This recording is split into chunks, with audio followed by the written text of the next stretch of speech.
welcome everybody and welcoming those members of the public and press who joined us today for the meeting of the Highways and Transport Committee of March.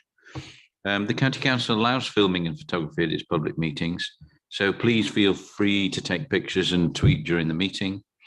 Can I ask though that everybody present turns their mobile phones to silent or vibrate whilst the meeting is taking place. Please be aware it's being live streamed as normal, and recording the meeting will be available to view. There is no fire alarm scheduled for today, so if the alarm sounds, please leave by the nearest exit and to the assembly area. I want to say a big welcome before we get on to apologies and everything else to Councillor Giles. Welcome back. Great to see you, Derek. You don't have to stand up. That's absolutely fine. Don't worry about it. Okay, item 1 on our agenda is apologies for absence and declarations of interest. Dan. Thank you, Chair. We've received apologies from Councillor Jerry Bird and Councillor Machini substituting. And a welcome to Elisa as well. Thank you for joining us, Elisa, at this meeting. Does any member wish to declare any disclosable pecuniary interest or non-statutory disclosable interest for the meeting? No, thank you. So next item, members, is the minutes of the Highways and Transport meeting and the action log from the 25th of January. If I can take the minutes first, and then we'll come to the action log.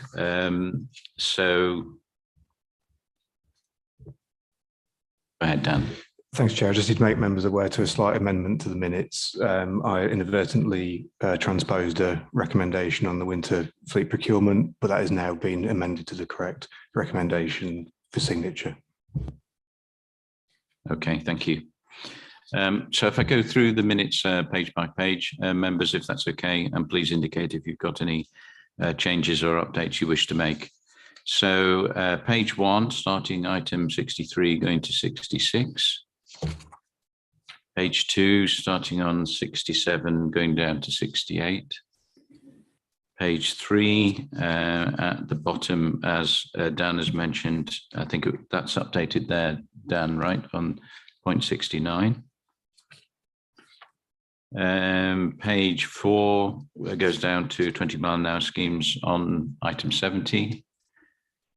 Page 5 down to finance monitoring, item 71. Page 6 goes down to item 72, the A428. Page 7 to the bottom, item 73 on the agenda plan. If there are no changes or updates, can I sign those as a true and accurate record, members? Is that agreed? Thank you. Thank you very much. I'd now like to take a look at the action log. Go ahead, Simon.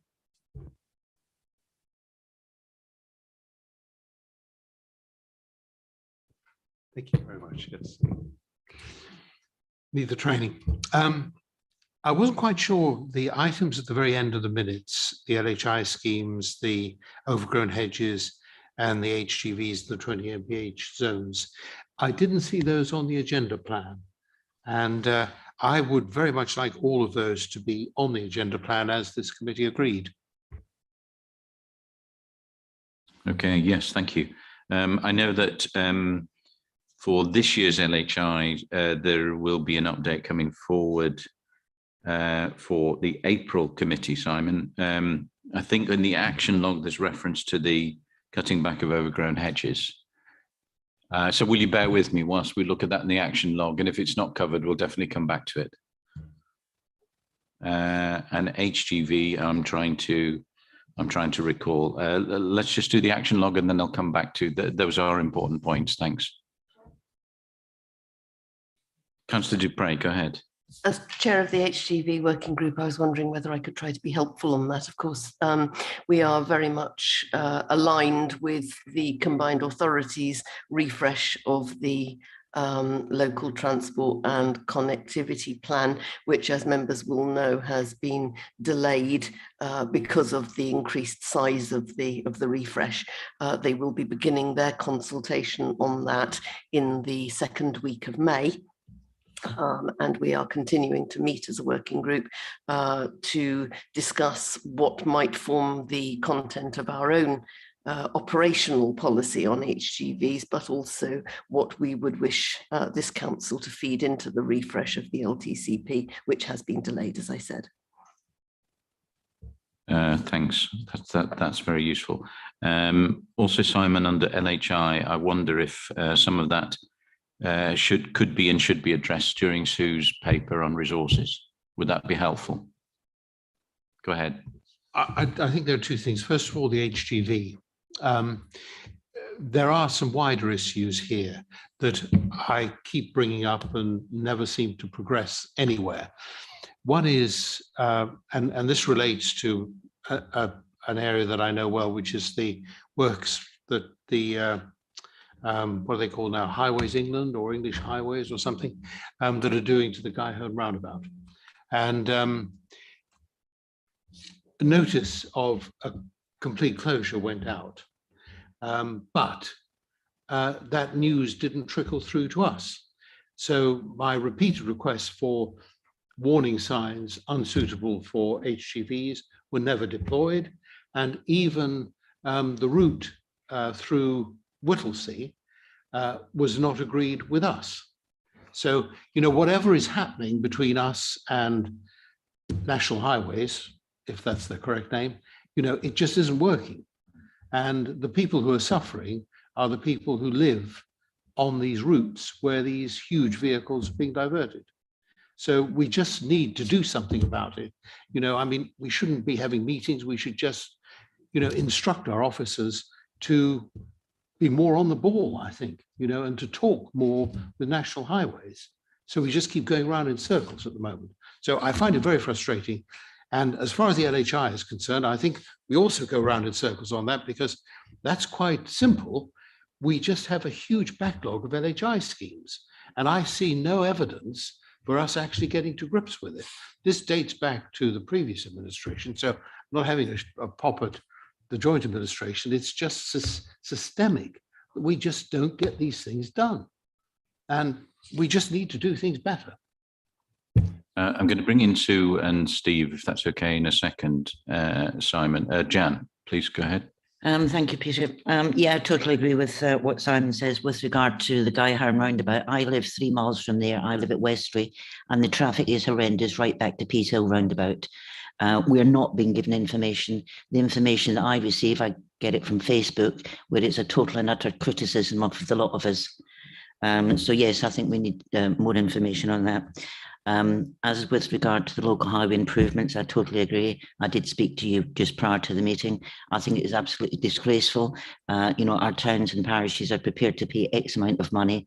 And, you know, by the end of this month, we should have had one of ours completed in March, but hence there's no forthcoming on that. And March does actually pay more than the 10%. Thank you, noted. And so, Jan, if it's okay with you, I will pick up that again in Sue's paper, because it's I know it's a critical issue, and I recognise it from my parishes as well. On the final point on the 20 mile an hour in newly adopted roads, David did produce a briefing paper on that, I think. David, did you just want to comment briefly? Yeah, the briefing note was circulated to H&T members that sets out the current approach on essentially designing in 20 mile an hour within new developments. So this is an approach that's already already live. I know Councillor Beckett came back with some comments about the TRO element of that. But yes, that I can recirculate that note if helpful. That would be helpful, Chair. I never received it. Okay. Yeah, I'm just trying to remember the distribution. Certainly the intention was to go to all H&T members. Councillor Milnes. Thank you. Thank you, Chair. Just on the action log on the first action, it dates back to 2018. It references a working group for potholes, which I don't think now exists. Is it worth just ditching that item and refreshing it anew?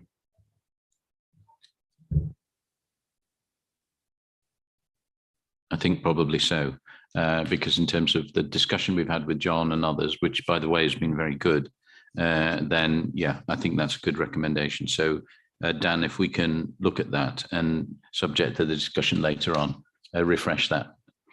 So members, if it's okay if I go to the action log now, and there are some of the issues contained in here that have just been raised. So the first one was sitting with John, cutting back vegetation and trees. That's in progress, a report to be shared next month. John, is there anything you want to say? No, other than I've got the information, so it's a matter of putting the report together and then sharing it widely with HT members. So Simon, because I think you raised that originally, so the plan is to bring something back in April. Thank you, Chair. That would be very helpful. Next one is also, which alludes to what Brian mentioned, which is around the discussion with Skanska and the pothole repair service. John, do you want to say anything briefly at this point about that? Well, we're looking at the benefits of that enhanced pothole service, but I intend to be able to provide an update on where we are, efficiency and effectiveness across the whole of sort of the pothole repair regime that we carry out. So it will be a broader report for you when I get it done. Chair, if I may, I originally requested this, ages ago, probably about 2 years ago, I think. And the thought behind this was that we were repairing intervention level potholes, but leaving neighbouring potholes that didn't reach the intervention levels. And it came to my notice that Devon County Council, amongst others, actually allow people, parishes, that is their parishes, to purchase an enhanced pothole repair service so that these non-intervention level potholes are repaired. That was my original thinking. I'm happy to take any other suggestions, but it does make us look very foolish when we repair the intervention level ones and then we leave the ones that are just not quite at intervention level. So that was my thought. Thank you. I hesitated to look over to my left because Councillor Milnes is the expert on this. Go ahead, Councillor Milnes. I'm not sure expertise, but plenty of experience like all of us.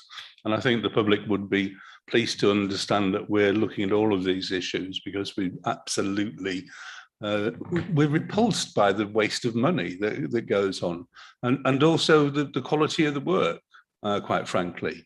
You know, we purchased, I think, 3 dragon patches in under the previous administration, but they have no compacting ability. So they come along and put material aggregate in a pothole. In my own case, it lasted 4 days before it was lifted out on the tyres of the traffic going over it. So this is clearly, you know, bringing us into disrepute. It makes us look incredible. And we are working on it and happy that John Munslow is on the case with us now. And perhaps we could change Skanska to milestone in that renewal of the action log item. Sure. If members don't mind, I want to come back to this under the Highways Operational Standards. And Simon, it's very much on my radar. And I think there has been some discussion whether we would bring this back. A kind of deep dive onto the Highways Operational Standards in the autumn, because I think it's long overdue. Jan. Thank you, Chairman. Yeah, I have a couple of points. With regard to potholes, I totally agree. I reported pothole last week on the A141, which is a very busy road, thousands and thousands of traffic movement, especially HGVs, at the corner of Hostmore Avenue. It was filled in the other night. I could have filled it in better myself with a bucket of muck. So I think we really need to look at, it will be another couple of days and it'll just be as bad. And we're talking about, you know, serious potholes that are just filled in with a load of rubble. I did try to catch your attention with regard to the tree cutting back. I have been asking since 2017 to have some trees pollarded in Wimbledon Road. Marks Town Council paid for, I believe it was 17 new streetlights to be put in. And unfortunately, when they put them in the middle of the trees. We've repeatedly asked for these trees to be pollarded. If you don't do something about it, especially with the high winds we've recently had, we are going to have a serious accident. So please, can you look at getting something done with these trees in Wimbledon Road? We all love our trees, but when they become dangerous, as I say, I've been asking since 2017 for these to be pollarded. Thanks, Jan. So if I'll make sure that that goes into the action log, and that's a place that we can start from to get some follow-up action. Members, I want to carry on to item 63 in the action log. This was about the Wisbeach access strategy. I think Simon had requested this. This is ongoing. If members are happy to accept that in the action log. Item 66 was the consultation document on the commuted sum. And this is with regard to starting the consultation process in July 22. So that's also ongoing on the action log. And then on to, this was with regard to guidance on walking and cycling, public rights of way and non-motorised users. I suspect under active travel will be some commentary around that. That is ongoing. Item 6, King's Parade. I believe we will have an update soon from the anti-terrorist group in the police. As you remember, members, the request was to not just look at King's Parade, but right across the city, especially as visitors are starting to return. Item 8, Black Caps and Gibbet is ongoing. 10 on the LHI scoreboards. That is closed. Additional guidance, training for members, and hopefully that was useful. I'm not seeing any others that I particularly want to raise on the action log. Are there any changes or updates, Councillor Mills? Yes, Joe, really a question about LHI. Those of us that have been on the committees to assess them will know how long and arduous a process it is. And often for matters that are uncontentious, so moving vehicle speed signs, for example. And I just wonder whether we could have a look at that and review the way that committee system works for assessing the LHI bits. Thank you. Okay, thank you. I think we'll capture that. Was it Alan, Councillor Sharp? Go ahead, and then Councillor King. Thank you, Chair. 2 points, one about something that's on the log and one that's not.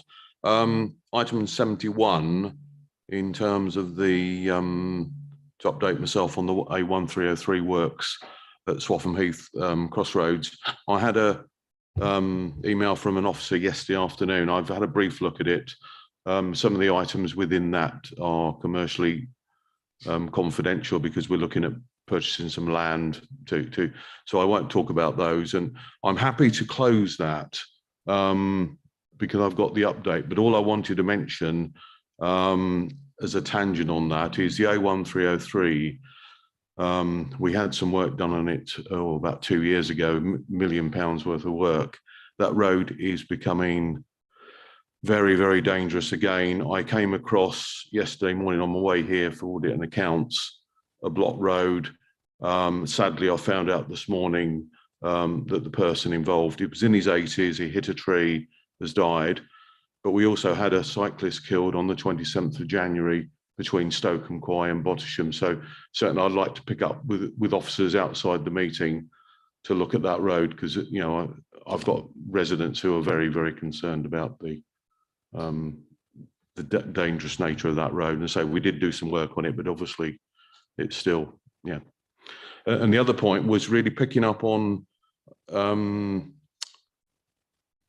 at the last meeting about parking enforcement, myself and Councillor Fuller asked for a briefing note in terms of the finances. So if that could be picked up on the action log. Thank you, Chair. So they're important points. So I think, Alan, if we close the 1303 or modify it to say that a safety review is required. Just coming back in, Chair, sorry. Without knowing the details, the chap yesterday was in his 80s, so it may not be a road-related thing. But obviously, even so, we need to. It's certainly it's in my patch, and it's certainly a road that I would like to, understand what we could do to improve the safety on it. Okay, thank you. And it's noted on the civil parking enforcement, the update of costs. We include that and make sure we get something to you. Councillor Maguire. Chairman, I just wanted to pick up the point that Councillor Milne was making in terms of LHI panels. It's my understanding from the Huntingdonshire LHI panel, which was held last week with 2 days, 2 long days, and I have sympathy for the point being made, that we are going to be carrying out a review of the LHI process. So just that confirmation, because it's quite interesting. I mean, I've been involved with LHI from its incept, and its predecessor, the area joint committees. What I had noticed, and I don't know whether others have picked it up around the county, is that certainly for the Huntingdonshire one, I don't want to put figures on it, but I got the sense that the majority of the LHI bids were either 20 mile per hour associated, so there were, whether it was zones or just limits on specific roads, and the 40 mile an hour buffers, certainly out in the rural areas, the 40 mile an hour buffers, and some of the issues around that. For instance, that in terms of enforceability of 40 mile an hour zones, there has to be a particular length of road. Much of the requests are for shorter lengths and therefore technically not enforceable, even though most of us would like to think we would obey a 40 mile an hour limit.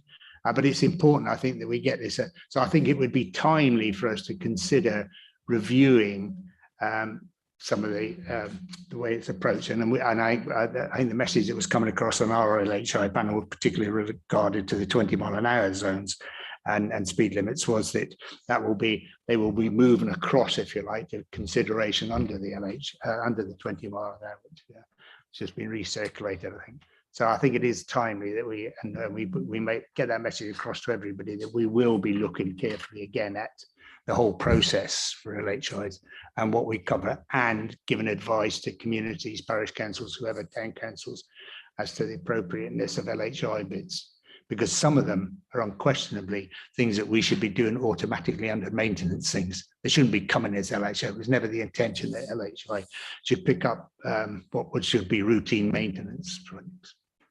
Thank you. Thank you. Yeah, good point. And yes, it is definitely the intention. And in the joint administration document, as Mac may know, then LHI review is definitely on the radar. Councillor French, then Councillor Fuller. Thank you, Chairman. With regard to the 20 mile speed limits, I commend all the parish and town councils who want to bring these in, but they're not going to be enforced. I mean, we're fortunate in March around our schools, we have the 20 mile within the hours, and that was done several months ago, not under a local highway improvement. But there's no way you can force people on 20 miles. The police are not going to do anything about it. So I'm really not sure what you're actually going to achieve. Okay, thank you. Councillor Fuller, then Councillor King. Thank you, Chair. Just for clarity on the response to Councillor Sharp around the CPE, I think we were actually promised a future agenda item on that, rather than just a briefing to be sent to us as councillors. If you recall, it was around the disparity in the treatment of Huntingdonshire and Fenland versus South Cambridgeshire, in how CPE would operate, more appropriately, who would fund it, any deficits. I note from the South Cambs District Council Cabinet meeting minutes of the 7th of February, there's a quite clear assertion in there that after the first 5 years of funding being covered by the GCP, all future costs will definitely fall to the county council. Now they're suggesting deficits of up to, I think it's 40-something thousand pounds and rising after the 5 years. That's not happening in Huntingdonshire or Fenland. Both of those councils have been told very clearly they will have to cover all deficits for that scheme. So I think we really need to understand as a committee what we're committing the county council to in terms of funding deficits in South Cambs, and more importantly, why they're being singled out for special treatment. So could we have that, please, as a confirmed agenda item at a meeting very soon before we get into the realms of applying to the DFT to do those things, before we've actually agreed as a committee about the funding arrangements? Sure. Yes, we recognise that. I think on the forward agenda plan, Ryan, the 20 mile an hour is due to come back in July committee. If we undertake to bring the detail about the funding as part of that, if that's okay. Councillor King. Thank you, Chair. This is a very simple one. I just wanted to formally record my thanks to Gareth Blackett for the report that is listed under 72 and 73. He got that done in a very timely way, and it was very good. So thank you, Gareth. Thank you from me too. Members, that's been quite a thorough discussion on the action log, but I think that's actually very good to keep tabs on, you know, what we said we were going to do and follow through on it. So if there are no other items, then I'd like to move forward. So members, item 3 is petitions and public questions. We actually have 3 petitions today from Vicki Beale with regard to Low Road, Fenstanton, who's here in person. Councillor Kevin Forbes Mitchell on, I think, the B1096, and Nick Bailey, who's joining us virtually, talking about Impington Park Primary School. And then we have 1 public question, the Histon Road Residents Association. We do have 3 questions on active travel, but if members are okay, I will take those questions under the active travel section. So can I invite, first of all, Vicki Beale to come forward and talk to us. Good morning, welcome. Good morning, and thank you for the opportunity to speak about this issue. So first of all, I am a Breeze ride leader for British Cycling, and I run the Sassy Lassies Huntingdon, which is a 175 strong cycling group. I'm also involved with St Ives CC and other cycling clubs as well. So I'm speaking on behalf of all of us. The Low Road in St Ives to Penstanton is a nightmare situation for cyclists. I can't stress that enough. In 2008, Mark Robinson was killed on that stretch of road. I personally and my group have constant issues travelling along that road because of the speed. We are frequently abused by drivers, however we ride, and as a Breeze ride leader, I follow all the cycling rules, as I'm sure you would appreciate.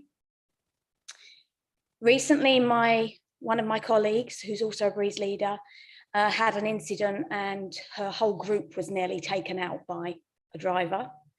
The police came, fire brigade came, because the car, if it hadn't have hit our cyclists, actually ended up in the ditch on this occasion. We are abused for just travelling along the road. We cannot use the cycle path because it's inadequate. For a start, it can only take one-way traffic.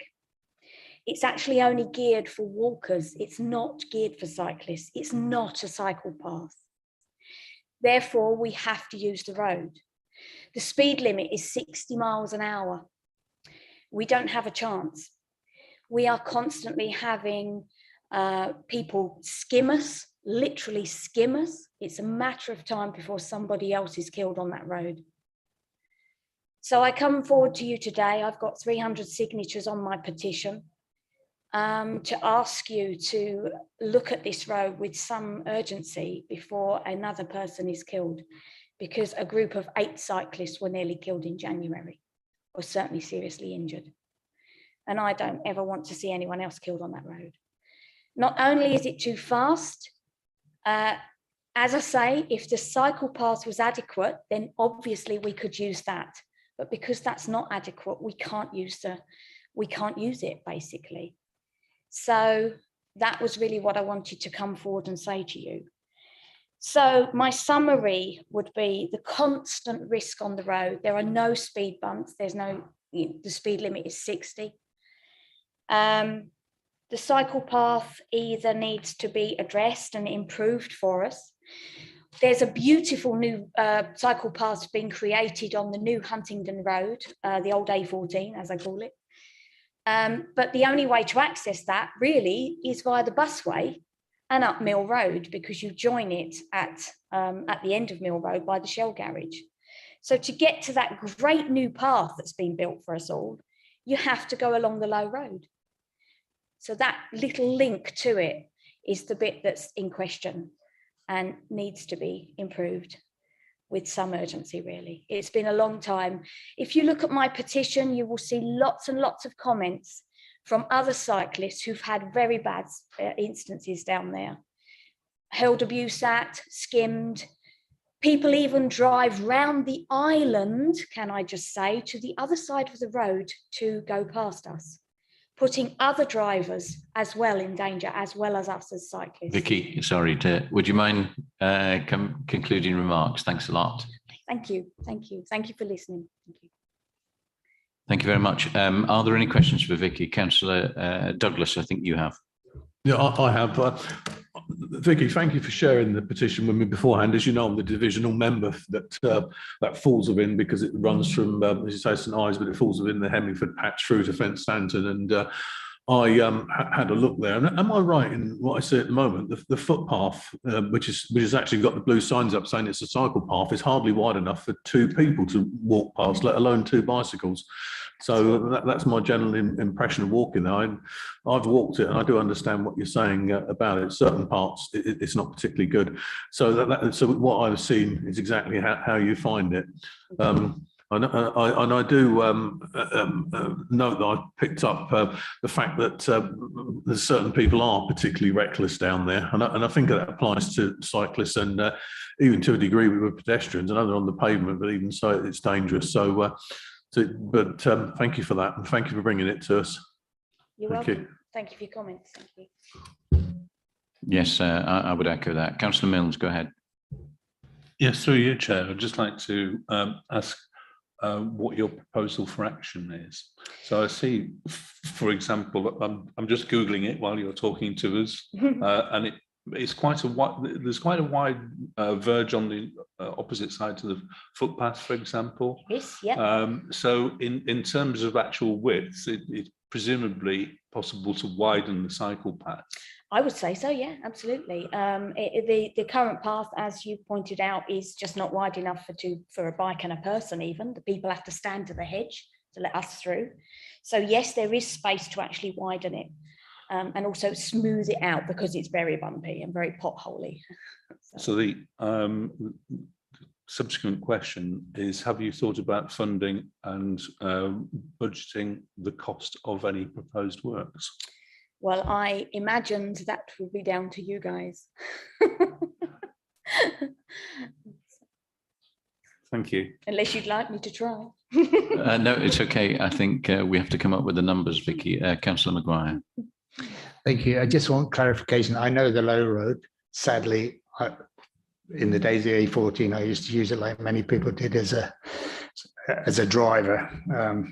Cutting off that little bit of the A14 as it used to be. But what I wasn't sure, you seem to be saying it was a link road to a new part of the cycle path alongside the guided busway. But does that mean going back in towards St Ives, going along Harrison Way and joining in the? Because I can't think of where it links to the. Sorry to interfere. What she was saying is a link to the new road that runs alongside the A1307. So the only alternative to that is the guided busway. A lot of people don't realise. Through the village, through Fenstanton. Yeah, so you go through the village to Fenstanton, up to Mill Road, and it's by carriages. It was a Mill Road bit that was puzzling me. I wasn't quite sure which was Mill Road. Yeah, Fendraiton, absolutely, yeah. Excuse the comments about Mill Road. There happens to be one in that village called Cambridge. Yeah, okay. Yeah, thank you. Okay, Councillor Smith, and then I'd like to move on. Thank you. The Mill Road is basically down towards Fendraiton. That's where, so it's Fenstanton, Fendraiton. And that's where the pathway comes out. And it takes you all the way into Cambridge, the new cycle path. Then it goes to Cambridge. Vicki, thank you very much for coming. As hopefully you can see. Oh, sorry, Councillor Beckett. I'm trying to move on. Sorry. Sorry, trying to move on. I know we're going to come back to active travel later on as well. Can I just say, I think we obviously have the emerging LC whip, which is looking at all of these cycle routes, particularly the ones that are very much used. So I don't know whether officers can let us know whether this is on that emerging LC whip as well, because that would probably be a good way of addressing this. It is actually a very busy route as well. It's a good question. Does anybody know, David or Steve or Sue? If not, we will come back to you. So Vicki, normal protocol is we will answer you within 10 days. Okay, Derek. Thank you, Chairman, and thank you for bringing that to us. It worries me, Chairman, that one of the sentences you said was that about funding, well, really it's over to you guys. It's not quite as simple as that, as I'm sure you'll know. There are various ways, whether it's needed or not, you think it's needed, and so do 300 other people. I'm convinced it is needed without even having the privilege of looking at it on Google. So it's an issue. We could do several things. We could kick it into the long grass and, in a couple of years' time, we might look at it again. That's not good enough. That really is not good enough. You've already mentioned that there's been a fatality down there recently. I don't know the particular part, but what I do know is that where my son lives, just over the borders into Suffolk, around Bury St Edmunds, part of the planning process, apparently, I can't vouch for this, but part of the planning process is cycleways, producing new cycleways, producing safe cycleways. And there's a brilliant one going from Bury St Edmunds to Thurston, a matter of about 4 or 5 miles. You don't even know it's there. Why don't you know it's there? It's the other side of the hedge. And the farmer has had to presumably sell this land, and it's a perfectly wide cycleway, pedestrian-wise, dare I say, scooters and things like that. But it's safe. It's safe. And this is down to presumably, and I'm saying presumably, the policy of that particular council and the developers. And there's a lot of development going there. And I think that this is the way forward, that we should be saying on our consultations for planning, rather than no safety issues or things like that, look progressively and say, hang on, let's look at additional points where we can, fund much needed cycleways. I've got one in Eton-Soken, the division I represent. It's horrendous. It causes more blooming accidents, and it really is. I've got that into an LHI bid, and I'm hoping that will be successful. But, somebody's come along probably 5-10 years ago and said, oh, we want to get the cyclists off the road. Fine, let's put them here. Well, hold on, where you're putting them is not for cyclists, it's for pedestrians. And it's a deal finished. So we need to look at doing a lot of work on this, Chairman. And I think this is a good starting point, that we need to just take this on board and the many other cycleways or potential cycleways. And if we're going to be serious about this, we need to be serious about this and get something done. First thing is, who's going to fund it? I can hear it all going around the room. Who's going to fund it? We need to be imaginative on this. We really do. Thanks. And let's get it done. Let's progress it. Thanks. I'm very conscious we've got 2 other questions and 3 on active travels, and so I'm going to try and move on. Councillor Fuller. Just a very quick point, Chairman, because I appreciate Councillor Giles' enthusiasm, but I wouldn't want the questioner to go away with the wrong impression, which I fear may have been given there, that I think absolutely it is actually this council's responsibility to look to fund these things. And I would point Councillor Giles to item 6 on our agenda today, where there is a long list of similarly proposed funded cycleway improvement schemes. I would quote just a couple to him: St Neots Road to Peppercorn Lane, footway cycleway improvement, £425,000. Little Paxton Great North Road, footway create shared use facility, £200,000. The list goes on and on and on and on. So let's not give the wrong impression to the questioner that there is no money in this council to do this project, because there is, and we're committing it in other areas. So I think we absolutely should look at this. It's not my division, I'm St Ives North, but obviously I do know the Low Road, and it certainly does need doing. So I would support the points being made. And I think, you know, it's just really important we don't give the wrong impression around this isn't our responsibility, you must look at planning game, for example, which was the point that was made. Thank you. Vicki, we will look at it very seriously, as Councillor Fuller says. I mean, all I would like to just add is, you know, we are still very, cycle paths are still not adequate in many areas, and we are trying to encourage improving the environment and people's physical and mental health by cycling. Sure. Okay, thank you. If you could just switch off your microphone there, that would be great. Everyone. Thank you very much. Our second question is from Councillor Kevin Forbes-Mitchell. Welcome, Councillor Forbes-Mitchell. And I believe this is about the B1096, but please let us have your commentary. Sorry, thank you. Petition. Thank you, Douglas. Sorry. Good morning, councillors. I'm here really representing Fenstanton Parish Council and Hemmingford Grey Parish Council. We were approached about a year ago by a number of concerned residents who live on the A196, which is really the London road from St Ives out to the A1307. So it's a main arterial road. It carries a huge amount of heavy traffic, but also there are around about 600 residents who have to use that road as their only way of access into and out of St Ives, the guided bus route and any other route out of that area. It's an area where there have been a number of major concerns over the last 2 years. There have been fatalities, near fatalities. There was a major road fire with a tanker caught fire about a year ago, closing the road for 3 days and literally burning the surface of the road outside a petrol station.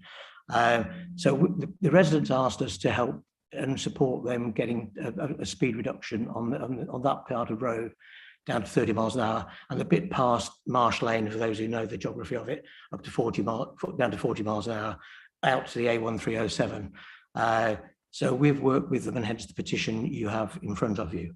We've also put together surveys of residents' needs, and there's a very, very strong prevalence of wanting speed reductions, speed indicators, and other speed reducing measures on that section of road. So I will say we have also obviously put forward an LHI bid, but the LHI bid really only scratches the surface for what's needed. It needs, as has been indicated by the officers, it needs some fairly serious remedial work doing on that road to reduce the speed. It's a very, very dangerous road. The residents are frightened to walk on it. They certainly won't cycle on it. What it's doing is forcing them to get into cars, to go short journeys, less than a mile into St Ives.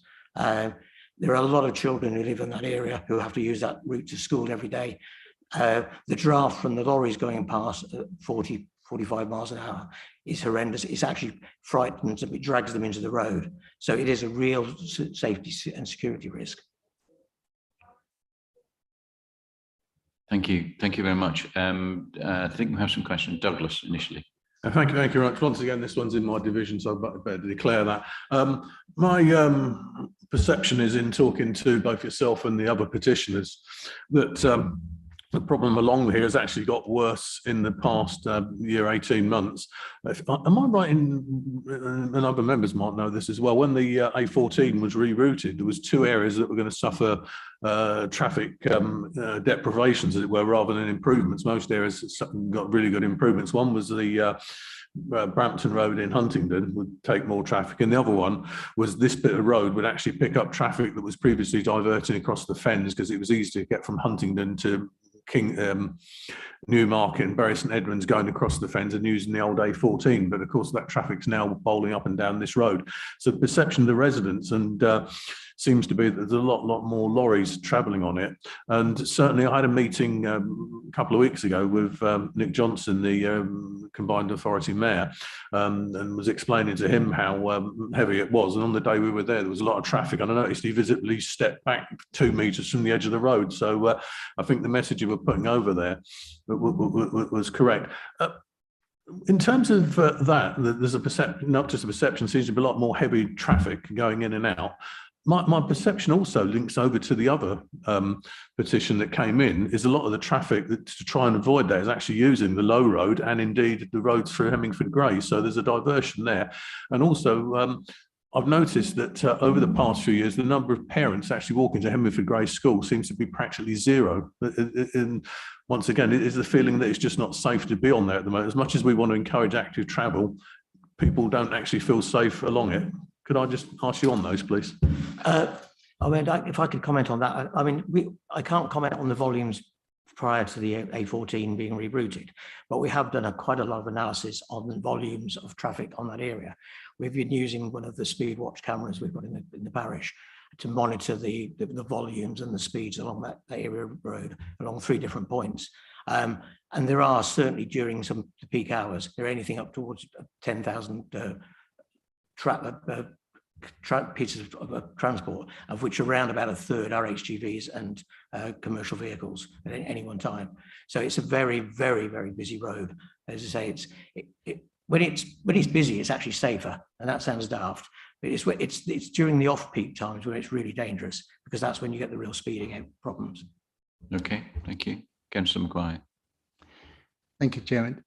Councillor, I just want to check with you. You said in your presentation that you had in fact made an LHI bid on. I was on the panel. Obviously, we don't know how successful that bid is going to be yet.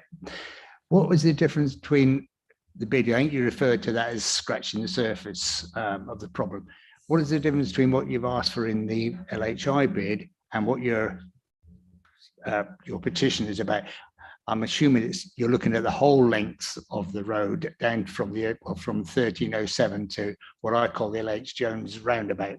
You may call it the Vindus roundabout, but you're looking to reduce the speed right along the whole length. Is that the difference between that and the bid, which only went down to Marsh Lane? The bid was really only to put in speed, reduce the speed limit and put in speed indicators. The officers have already come back, and as part of that, obviously that bid, they were already talking about it being unenforceable. So regardless of how the LHI bid comes out, I believe that there's going to be some fairly remedial work needed to be done on that road to make it enforceable. Thank you very much. I just want to clarify that. Thank you. That's great. So, Councillor Forbes Mitchell, thanks very much for bringing the petition, and we will give you some formal feedback once we've taken a further look. Thank you very much. Thank you, everybody. Thanks. Our third petition, final petition this morning is from Nick Bailey, I think joining virtually, with regard to Impington Park Primary School.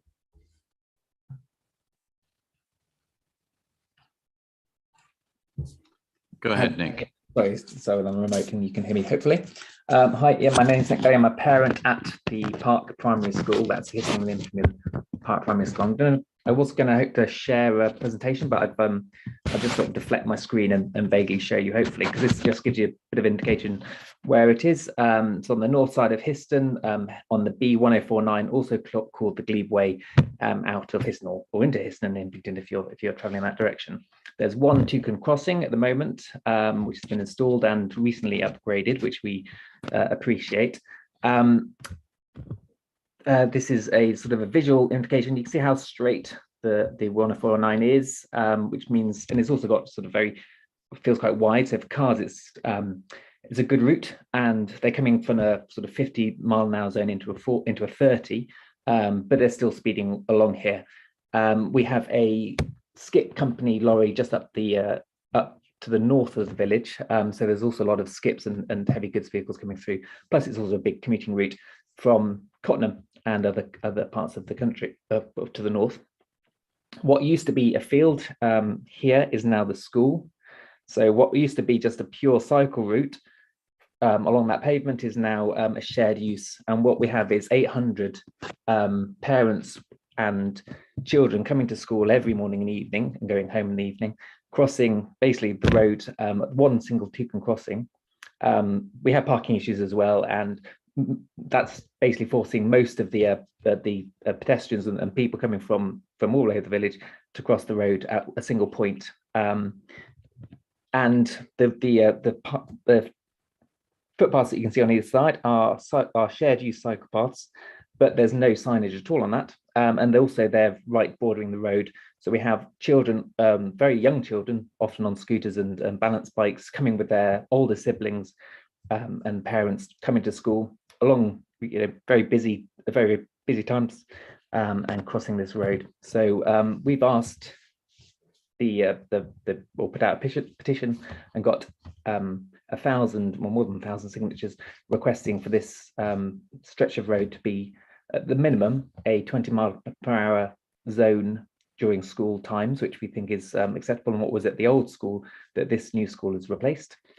This is just a photograph showing you how many active travelers we have on a very cold January day. We have packed cyclists and scooters coming into school. And we know that the 20-mile-an-hour zone will not only make it very safe for pedestrians and therefore encourage more active travel to school, it also will reduce the noise pollution and air quality, or improve air quality at the school, which is on this busy road. So I think that should be taken into account and encourage generally more active travel throughout the village. So there's some comments that I've got, but you can't really read them. But basically, out of the 1,000 people, we've had lots of people saying that they live on the road and they're not happy coming to school, that they come to school with their young children, sometimes with their grandchildren. And they last week we had, or the week before last, sorry, we had 2 near misses of people either sort of accidentally falling into the road or being pushed or squeezed into the road and into the path of oncoming cars. So that's the petition. Thank you for your time. Thank you, Nick, and it's very impressive. You've got 1,000 signatures there. Questions? Are there any questions for members for Nick? So, Nick, to be clear, what the petition or what you're petitioning for is the 20-mile-an-hour implementation during school hours, right? At a minimum, yep. We do currently have speed indicators on both sides of the road coming towards and away from the school, which are currently flashing at 30. So there is infrastructure in place to be taken down to 20 fairly easily, I would have thought. Great. Okay, thank you. Members, any questions, clarifications from Nick, or any feedback from officers? Fine. Okay. So, Nick, we'll respond to you formally in writing. I am aware of it through Councillor Hathorn that this was going to come forward. So we will give it our attention for sure. Thank you. Thank you for your time. Thanks a lot. So, members, after the 3 petitions, and thanks for the petitioners, we have one public question, which I think Dan is going to read, which is Histon Road Area Residents Association. Thank you, Chair. This is from Histon Road Area Residents Association. Given that you're planning to hold an audit of the Histon Road project, it is timely to reiterate terms which are clearly outside the specification and to draw your attention to other features which consider dangerous. Cycle lane width narrows to less than the specified 1.8 to 2 metres in some stretches. The pavement width is generally very variable and significantly narrower than its design. In some places, little as 0.96 metres and 1.02 metres. The public question on these points was rejected by the GCP Joint Assembly on the grounds that it was not an agenda item for discussion. Additionally, we believe that the following are out with the specification. Visibility from the white line on Roseford Avenue for traffic turning north is not good enough to make safe judgments crossing 6 lanes. All in all, it's a horrific junction to navigate now, says one resident. The right angle corners on the side roads, notably Windsor Road and Roseford Road, together with narrowed width, combined to cause a pile-up of traffic behind turning cars and dangerous near misses on the raised platforms. Tyre marks at Windsor Road show how many cars hit the curb.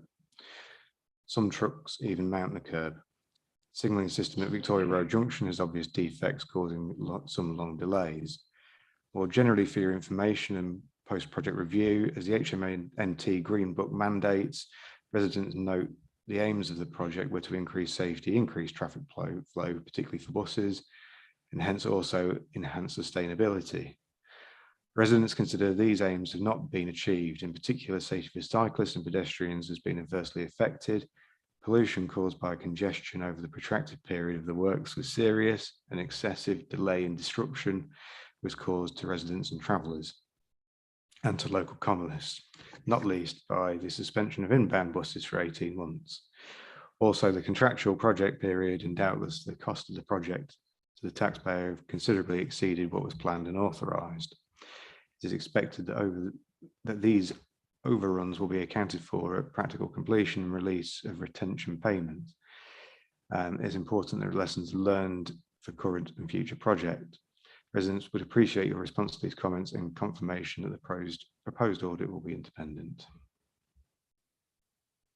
Okay, thank you very much. And so Dan, for clarification, it's a GCP scheme, but we will have some inputs, especially with regard to road safety. Is that right? Yeah. Okay, thank you. All right, members, that concludes the petitions and the public question. As I said, we have 3 on active travel, which we'll come back to in that section.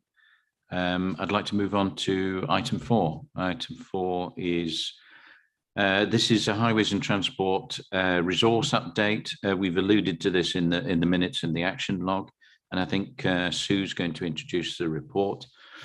Probably the 2 key items are on C and D, which is extending the existing interim arrangements, and then it's a procurement of 20 new interims in Appendix C. So Sue, over to you.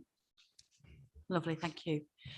Yes, so this report, I'm not going to take you through it item by item. I'm assuming that the majority of you will have read it. But this report provides an overview of the current resource pressures that we're being faced by the highway and transport services, together with some immediate, medium and longer term actions that we will bring in to ensure that we're able to continue to deliver our services in the short term, whilst also trying to build our resilience within the resources in the longer term. I think it's fair to say that there's no quick or easy solution to meeting these resource challenges at the moment. And it's also fair to say, and important, that we recognise that this is a challenge that's been seen across this sector, across the UK as a whole. The vacancy rate across the whole of the service for highways and transport is around 25%. And whilst we have key vacancies in all 3 of our service areas, the most critical pressures that we're seeing at the moment are in our project delivery area. And that is the area that is delivering the local highway initiatives. So the LHI schemes are within that area at the moment. The report outlines the recent recruitment exercise that we held over December and January, which was reported to the December committee, where we hope to recruit 25 posts. We were successful in recruiting to 9 of those. Whilst that's great, we only actually brought in 3 new members of staff. It's good to have internal promotions within the services, and that's great for internal staff development, but we do need to bring in new people. We're continuing with recruitment drive, but we do need to look at how we fill those short-term gaps. At the moment, the service within project delivery is supported by a significant number of interim appointments. And it's these appointments that have enabled us to deliver what we have been able to deliver on those 40 projects of the portfolio within the project delivery service at the moment. And we need to, well, the proposal is that we extend that interim support for the next 6 to 12 months while we continue to recruit, but also whilst we continue to develop our internal resources to meet that resource need in the medium and longer term. These additional interim posts are outlined in Appendix C. And as you see in that, there are a number of these which are the LHI teams and also the consents team, which is outlined within the report and we discussed at the last meeting. The report also outlines the work of the new AD of Highway Maintenance, John, next to me, who is also looking at the review of the Highway Maintenance Service. So the areas of work that we've discussed this morning about the potholes and the reputation of the council in dealing with those areas of work that the public see and feel most acutely, we need to improve our performance in those areas, and we need a service review to enable us to do that, where we have a stronger reliance on technology to deliver what technology can deliver, and where we can increase that staff capacity to where we need people to do the job that people need to do. So that's the area of work that John will be looking at, and we will be building that up over the summer, talking to the staff, but also looking what's on the market as far as technology is available. And we'll be considering that along with the Highways Improvement Board, and we'll be using that as that conversation and discussion area. And alongside all of that, we will be working with the corporate teams and our partners to develop a strong Grow Your Own initiative. We already have apprenticeship and graduate schemes within the authority, but we need to build the scale of that and the pace of that, and actually think outside the box a little bit more of where those entry level points are for new people coming into the authority. We are all, when we talk to our partners, when we talk to neighbouring authorities, we are all dipping into a very shallow pool of resource at the moment, and we need to build that resource as a whole, working together to develop that. And that's a long-term investment for us, but that's the only way that we're going to build that resilience over the next 5 to 10 years. Otherwise, we're going to continue to have this problem over the longer term. I think that's probably all I'm going to say now. The recommendations are outlined in the report, and I'm sure there will be some questions and discussion points. Thank you. Thanks a lot, Sue. Clarifications before we move to the debate. I think it was Ryan first, then Councillor Beckett, then Councillor Milnes. Thank you, Chair. It's a question on Appendix B, the current interim worker roles we've got. Now, I think we all appreciate that interims can be 2 or 3 times more expensive to us than having salaried staff. Am I reading that correctly, that where we've got project managers, for example, working on specific projects such as Chisholm Trail, Wheatsheaf Crossroads, and the 2 future High Street Fund projects, that those costs, it says charged to at the top, so those costs are being set against those projects. So the increased cost of having interims rather than salaried staff are being set against those specific projects, are they, rather than being covered by internal recharges? Yes, they're set against the capital cost of the project. And Ryan, if you have quick more supplementary, sorry, on that. Yes, go ahead. So presumably that it could be argued that that's increasing the cost of those projects, of delivery of those projects. I note that certainly the Wheatsheaf Crossroads has risen not just because of salary costs, and the St Neots Future High Streets Fund project has risen quite considerably in cost as well.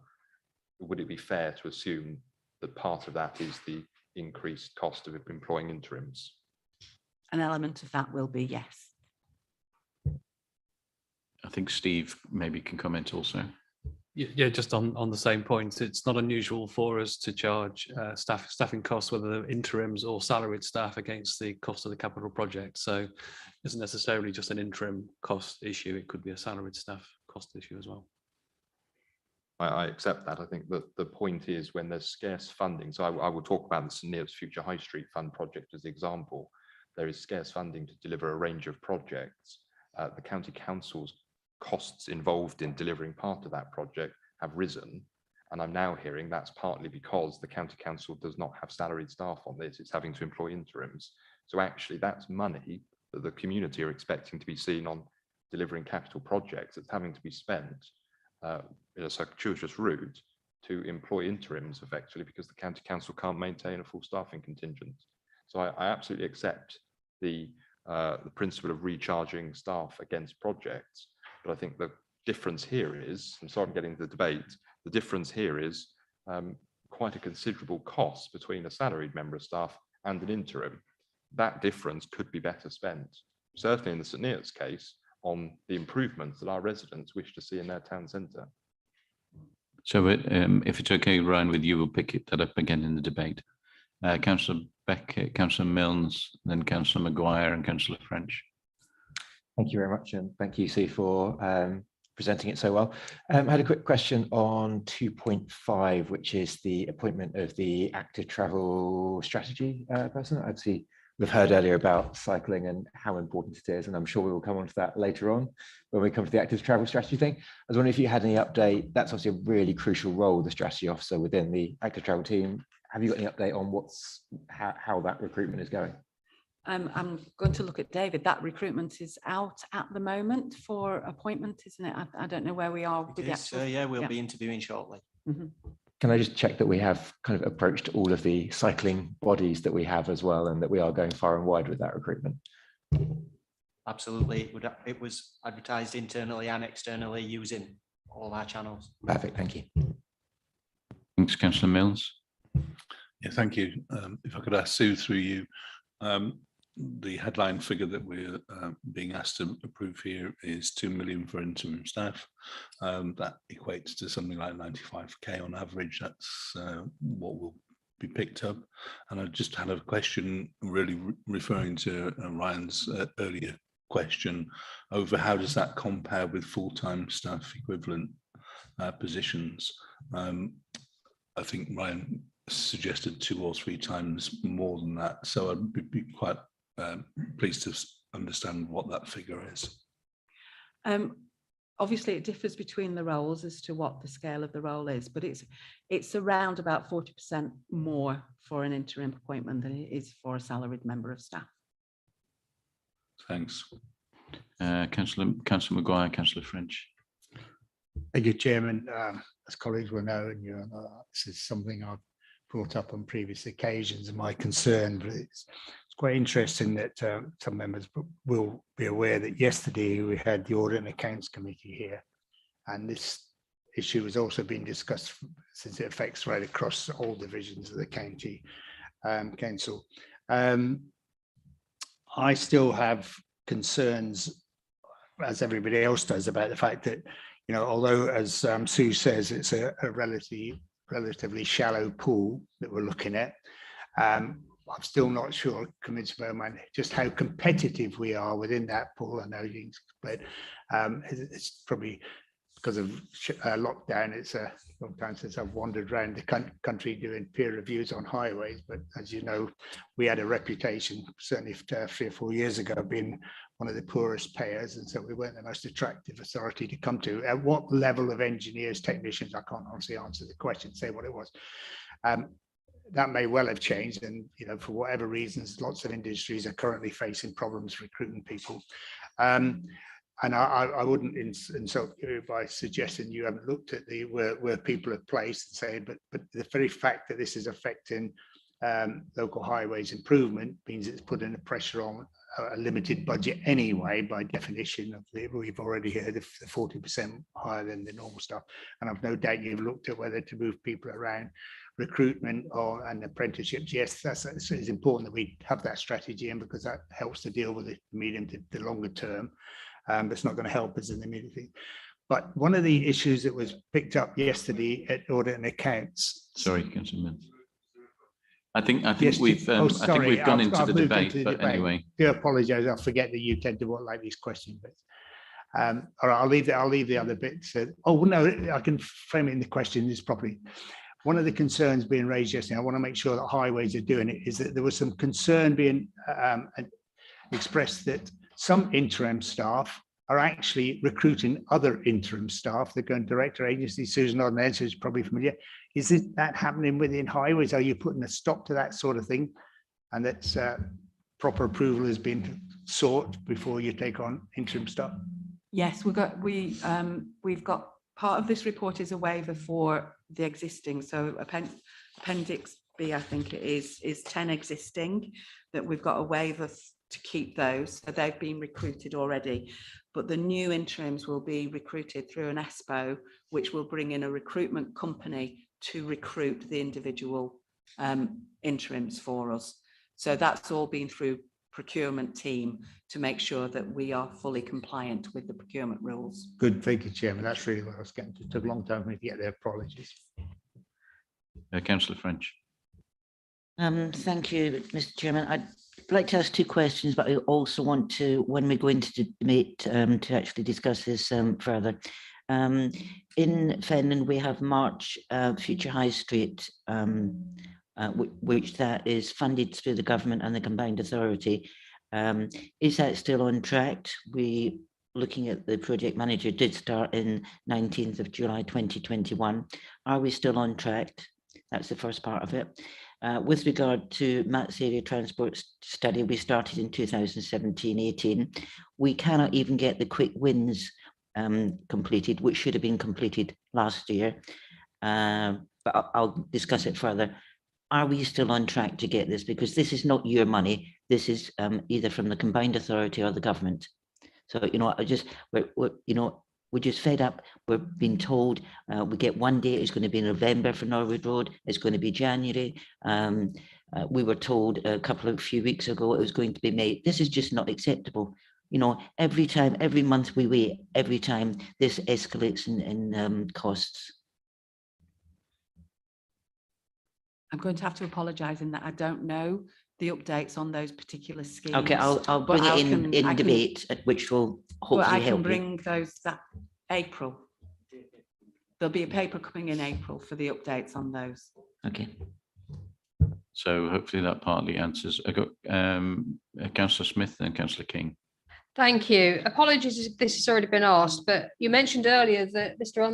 Munslow, was going to be carrying out some work in the summer to look into works and talking to staff. Will you also be looking to talk to members as well?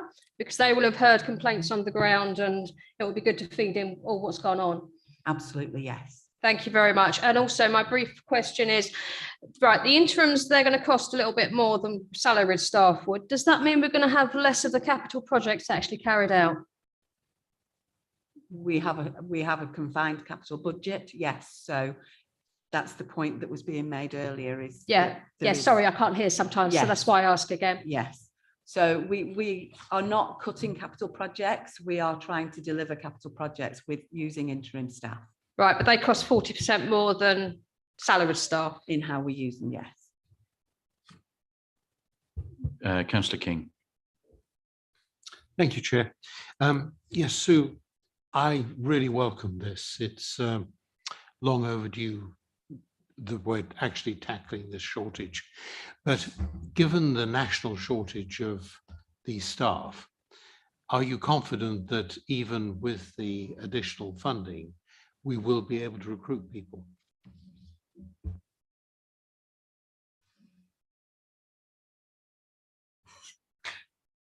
Yes, we have to be.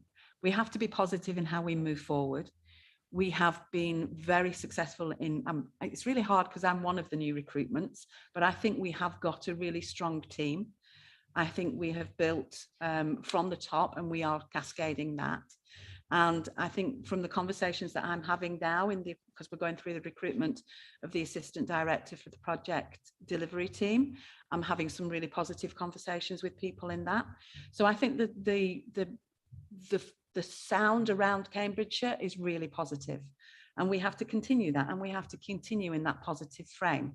And we're in this for the long haul. It will be difficult. There will be successes and there will be setbacks, but every step that we take will be forwards, and that's what we've got to continue to do. And I think we are setting out our stall really positively with the work that we're doing with the combined authority, with the Greater Cambridgeshire Partnership, but also ourselves as Cambridgeshire. It is a really strong place to be, and we just continue to sell that message. Councillor Dew, and then I'm keen to move to the sort of core debate. Just a question around the processes around things like the LHI, and I welcome the fact that you know, that we're looking to get something filled in here to get the LHA process moving. What's not actually helping at the minute is I'm getting, and member councils are getting messages back. For example, one of mine was told recently that just had something accepted last year. It's just been signed off last month, and they've been told it'll be delivered by March, but by May rather. The truth is it won't be. And when we went back and queried it, we're told, well, it's at least 3 months before we get to the point of procuring. Can I just suggest we must make sure we get that honesty out there, because people sit there on this project, it's great, we've waited for years, it's coming in 3 months. Actually, if we tell them it's 6 months, they'll be just as happy, and it manages the expectations more. So just bring that up as it's come up in one council last night and another one early in the week, that sort of messages are coming from different parts of highways. I think one that doesn't want to disappoint and one's being practical. So just to get that over, thank you. Councillor Shayler, I think some clarification, right? Yes, I'd like to say that clearly this is a means of catching up. And I wonder if, Sue, you could say something about the fact that the actual grants for the projects are not at risk. That's right, yes. It's just a case of building up the staff capacity to deliver. That's a good point. If I can move, we've touched on the debate. I wanted to give the opportunity for clarifications, because this is a big expenditure, it's a big area. Without wanting to sway you all, I just wanted to make a couple of comments on context. And I know Steve wants to comment as well. We'd asked Steve and Sue to come forward with a proposal that wasn't a sticking plaster, to come forward with a proposal that would substantially move us forward. And this is why this is a big number. And I totally recognize, I take Ryan's point entirely, that, you know, where we're looking at interims at 40% higher cost, of course, that's a huge downside. But Jan and others have quite rightly said, you know, we are behind on LHI, so we've got six appointments in here, interim appointments, to try and catch up. So I hope members, we should have the debate, but certainly the approach that we've taken and Sue has taken is that it's not a sticking plaster, that this will really address some of our key problems. Steve, did you want to say? Yeah, thank you, Chair. So I think it's really important that we lay this all out in front of you. I think it's important that you're aware, you asked to see the progress, and we're sharing that with you. Progress in recruitment hasn't been as successful as we wanted it to be, and we've talked through some of the issues in that. I would say that just in the experience of the current recruitment to the AD for projects delivery, I think it's because we have a new team. You know, I won't spare Sue or John's blushes, but there's more interest now in that post than there was 6 months ago. So I think the reputation of change and improvement within the county council is strengthening and getting out there, which is really good, but it's not going to be the answer straight away to all the issues and challenges that we face. We do need to deliver all the schemes, as many as we can, when we say we're going to deliver them. If we can't retain and bring in the interims, that will affect how much we can deliver. It's a fairly obvious point, but I think it's worth stressing that. And as Sue has said, we need to plan for the long term as well. And looking at how we build our own, grow our own is vitally important. And that's something that we do need to build in as a parallel piece of work as well that Sue is committed to doing. So I just wanted to sort of share that context. We are on an improvement journey in terms of recruitment, but there is still some way to go, and we all know the imperative of delivering, and we do need the resources in to deliver along the lines that members wish to see. Thank you, Steve. Members, Councillor French. So for the substantive debate now around the recommendations, go ahead, Councillor French. Thank you. So just to give you an insight of what actually happened with regard to what I was talking about. In 2016-17, we put a local highway improvement in for Norwood Road. It took over a year, and I think it was early 2019, we were told it was too big. Now, March Town Council does put a substantial amount of money in. We then took it to the March Area Transport Strategy, which is funded by the Combined Authority. It was agreed that we would take this in as one of our quick win schemes, and quick win means it should have been done quickly. Certainly it has not been done. It was agreed in 2019. It was signed off in 2020. 2021 it should have been installed, and we have been repeatedly told it will be May 2022. That really is not satisfactory because all the costs come up, and that is actually being funded by the Combined Authority, not by this authority. But the point I'm making with regard to the local highway improvements, and this is the second time it's happened in March, It takes a year. It's been agreed that we can have the whatever the scheme is within 6 to 9 months, even 12 months. Oh dear, it's too expensive. This has got to stop. Once it is agreed, it's got to be agreed on the funding. And I can fully understand you saying it's going up for 40% by using the interims. You know, it's not satisfactory in any way, shape and form. With regard to March Future High Street, that is absolutely crucial. We have got £6.5 million from the government, just over £2 million from the combined authority. And the first stages of the work is due to start in May this year on the Market Square. It cannot be done before because we have a St George's Fair at the end of April. I just hope this is not going to slip, because if this slips, we could lose the fundings because we have a deadline date. So I would ask you to look at this seriously, but look in combination with regard to the way your local highway schemes are actually done, and get them costed up properly. And it will save a lot of aggravation and a lot of upset to people. I mean, the one that we are waiting for, a house has been hit 3 times. We're waiting for bollards to safeguard it. It's not acceptable. It's taken 2 years and we still haven't got it done. Thank you. I've got Alex and then Douglas. Thank you very much. And thank you, Sue, for bringing this forward. I think we are all aware that we need to be moving forwards with all our LHI projects and everything else, and therefore we need to do this, because while the costs might increase, the risk of not delivering is far greater. As I think Jan has just alluded to there, we need to get things done, so therefore it's important that we fund them. One thing I would like to draw attention though to is our hiring. I think it is important that we hire more people than we can be. Now, the way that we can do that is not necessarily just by offering more money. It's about culture and about all the other benefits that we bring to people and why people come to us. I had a really interesting conversation the other day with one of my local streetworks officers, that the reason he stays with the county council is because of holiday and flexibility and other things. So we also bring a lot of other benefits to people other than pure pay. So I'd ask that we have a look at that again and see what we can do to advertise ourselves as a great place to work beyond just the money that we are offering, and whether there are any opportunities there to be able to hire people and tempt people from the public sector, or so private sector and other public sector, by things that we offer in advance of just money. I also know that we've had quite a few people leaving, and it's obviously always sad to have people leaving, but we need to get to the root cause of why people leave.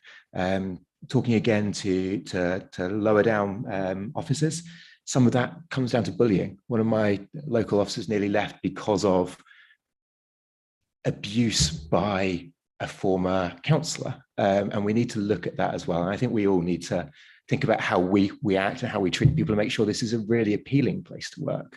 And that does come down to us as well as to officers. We need to make Cambridgeshire County Council the best place to work, a really uplifting, brilliant place where people want to work, because we have so many interesting projects going on. It should be a place that people are drawn to for more than just the money. So I think there is a lot we can do here in terms of, interviewing people, looking at why people don't take our jobs, and actually kind of get to the root of the problem of how we can make this a really appealing place to work. Because while I support the interims, we obviously very much want that not to be the case going forwards. Thank you. Thanks a lot. Good point. Sue, do you want to respond to some of that? Yeah, I would say I absolutely agree. And I think there's a corporate piece of work being done on the reason why people work for Cambridgeshire or work for the local authority. And money is quite low on that ranking as to why people do actually stay with the authority or come to the authority. And I think we do need to recognise that and not always look at just the money, but actually look at the whole package. Any sort of incidents of bullying or harassment or anything like that, I would want to know, because we do need to support our staff in those incidents, and I would look very strongly at any of those happening. But we need to build that culture around staff to know that they could speak up in those circumstances, and that's absolutely the culture that I want to engender around highways. And around the authority as a whole, as I'm sure the administration and everybody in this room would as well. But it's having that joint voice of whoever in this room or the authority speaks with that voice. It's not down to individual services or individual officers, it's us as a whole. But that's absolutely where we are in looking at. I mean, obviously I've not captured everything in this report, but the review of the whole of our services is that, and how we work together, and working with Steve and across the whole of his services of how we look at the whole of the delivery of P&E as well. Thank you. Douglas, and then Councillor King. Yeah, and thank you, Councillor Chair. Sharp. I tend to agree with a lot of what Alex has just said. There have been certain bits I slightly disagree with. I think we've got to be realistic. And whilst money is not a draw to everyone, if you're living up in the north of England, if the money might not be a draw, but you've got to be able to afford to buy a house and live here. So that's it may not be a draw, but it could be an off-putter for certain people. So I think we've got to get that bit right. I think it's hugely important to actually drive this forward. One of the things that I think when Sue joined us, I thought was important and impressive with the fact that we were going to look and get on with these things. So I'm pleased that you brought this forward so quickly. You know, I'm instinctively anti the idea of having interims, let alone large numbers, but I'm also a realist. In the world we live in at the moment, everywhere I'm dealing, whether it's councils, the business I work in or elsewhere, we have interim staff, temporary staff. It's the way the world is at the moment. And what I think, you know, as much as I hate it, it's what we have to deal with. So I think the important thing is to identify where we need the backfill in, be honest with people. And I think this has been honest today, and the questions have been asked about where the problems are and what's needed. It's difficult for us as members when we're constantly being asked what's happening with my LHI bid. It's been a year and we don't know. So actually this sort of honesty will only help. And if, you know, as I am listening to, is confident that you know, these sort of backfills and the interims to get the projects working are needed. I think it's something we need to do. As I say, it's not perfect, and I wouldn't recommend it in the long term, but it might be the long-term world that we now live in. Maybe just exactly like this, people are looking to do a lot more shorter jobs, so it might be what we're stuck with. As I say, not perfect.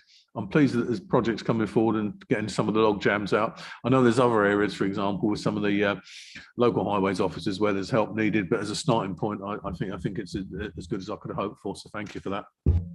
Thank you, Douglas. Councillor King, Councillor Sharp. Thank you, Chair. Yes, I just want to reiterate that I will be supporting these recommendations. And I think that these offer our best hope for resolving some of these long-standing bottlenecks. I wanted to just ask how we as a committee are going to know whether things are working. Will this be included as a separate item in the financial reporting? Sue, do you want to comment?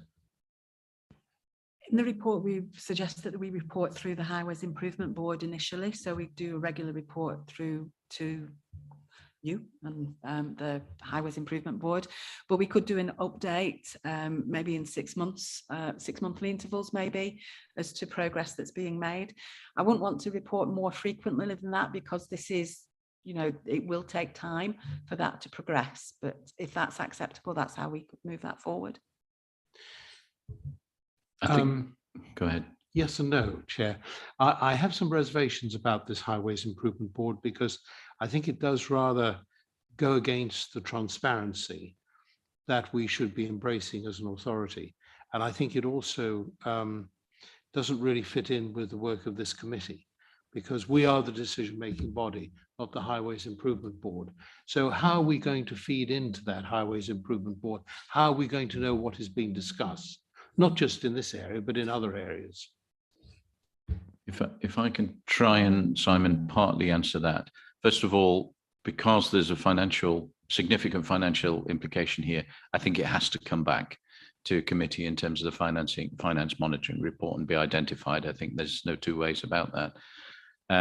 What we have suggested for the Highways Improvement Board is doing a deep dive on the LHOs, which John is working on at the moment, to look at how many we have, how many we need, where they're deployed, etc. And also, I think that would come back to committee. So to try and answer your question, I think the financial monitoring, whether it's every quarter or 6 months, whatever it is, has to come back to this committee. So of these Highway Improvement Board meetings, are minutes taken?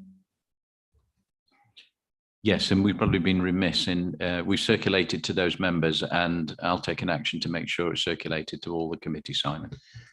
Thank you, Chair. That would be most welcome. And I would really prefer the financial information to come quarterly rather than 6 monthly, because this is only for a short period of time. So we're agreeing the funding for a short period of time, I should say. And I think that, you know, we need to keep on top of this. Thank you. Fair comment. Councillor Sharp, and then I'm going to, if it's okay, try and move to the next item. Thank you, Chair. I'll be very, very quick. I just really wanted to totally agree with Councillor Beckett's comments about the anti-bullying. I raised very similar thing yesterday morning in the Audit and Accounts Committee, that obviously staff need to feel safe that they can safely report stuff up the line and it will be acted upon. So I want to, totally agree with the comments he's made. Thank you. Thanks, members. I don't want to curtail debate, but I'm also conscious we've got a lot to get through. Members, would you be happy to move to the recommendations A to F?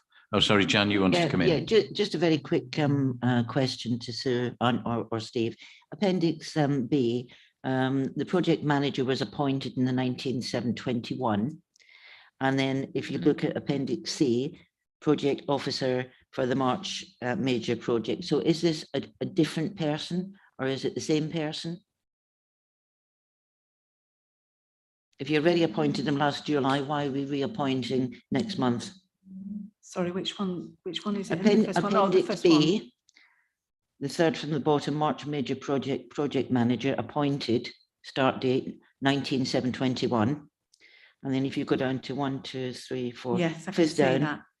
is it the same person or is this a reappointment? I don't know whether we're transferring one contract and the other. If we are, they shouldn't be in both tables. Can I just clarify that and come back to you? I'm just please? wondering, are we getting continuity? Is somebody got to restart as far as I know, again? it's the same officer unless we're getting an additional one to add capacity. Can I come back to you with the clarification, please? Thank you. Okay, thank you. Thank you, Jan. So members, recommendations A to F, including the key ones around Appendix B, which is recommendation C, and recommendation D, which is the 21 new interims. Can I ask, can we take that by affirmation that we agree? Right, thank you. Thank you very much. I think that was a good discussion and a very important area. Thank you very much, members. Can I move now to item 5, which is always a big area, the Highways and Capital Maintenance Programme. So this is, the recommendations are around a 2-year forward programme under Appendix 1 in the capital scheme. There's also an outline view on in Appendix 2, or an indicative programme of 3 to 5 years. And I think it's Mike. Is it Mike introducing this? Okay, sorry, John. John, over to you. Thank you, Chair.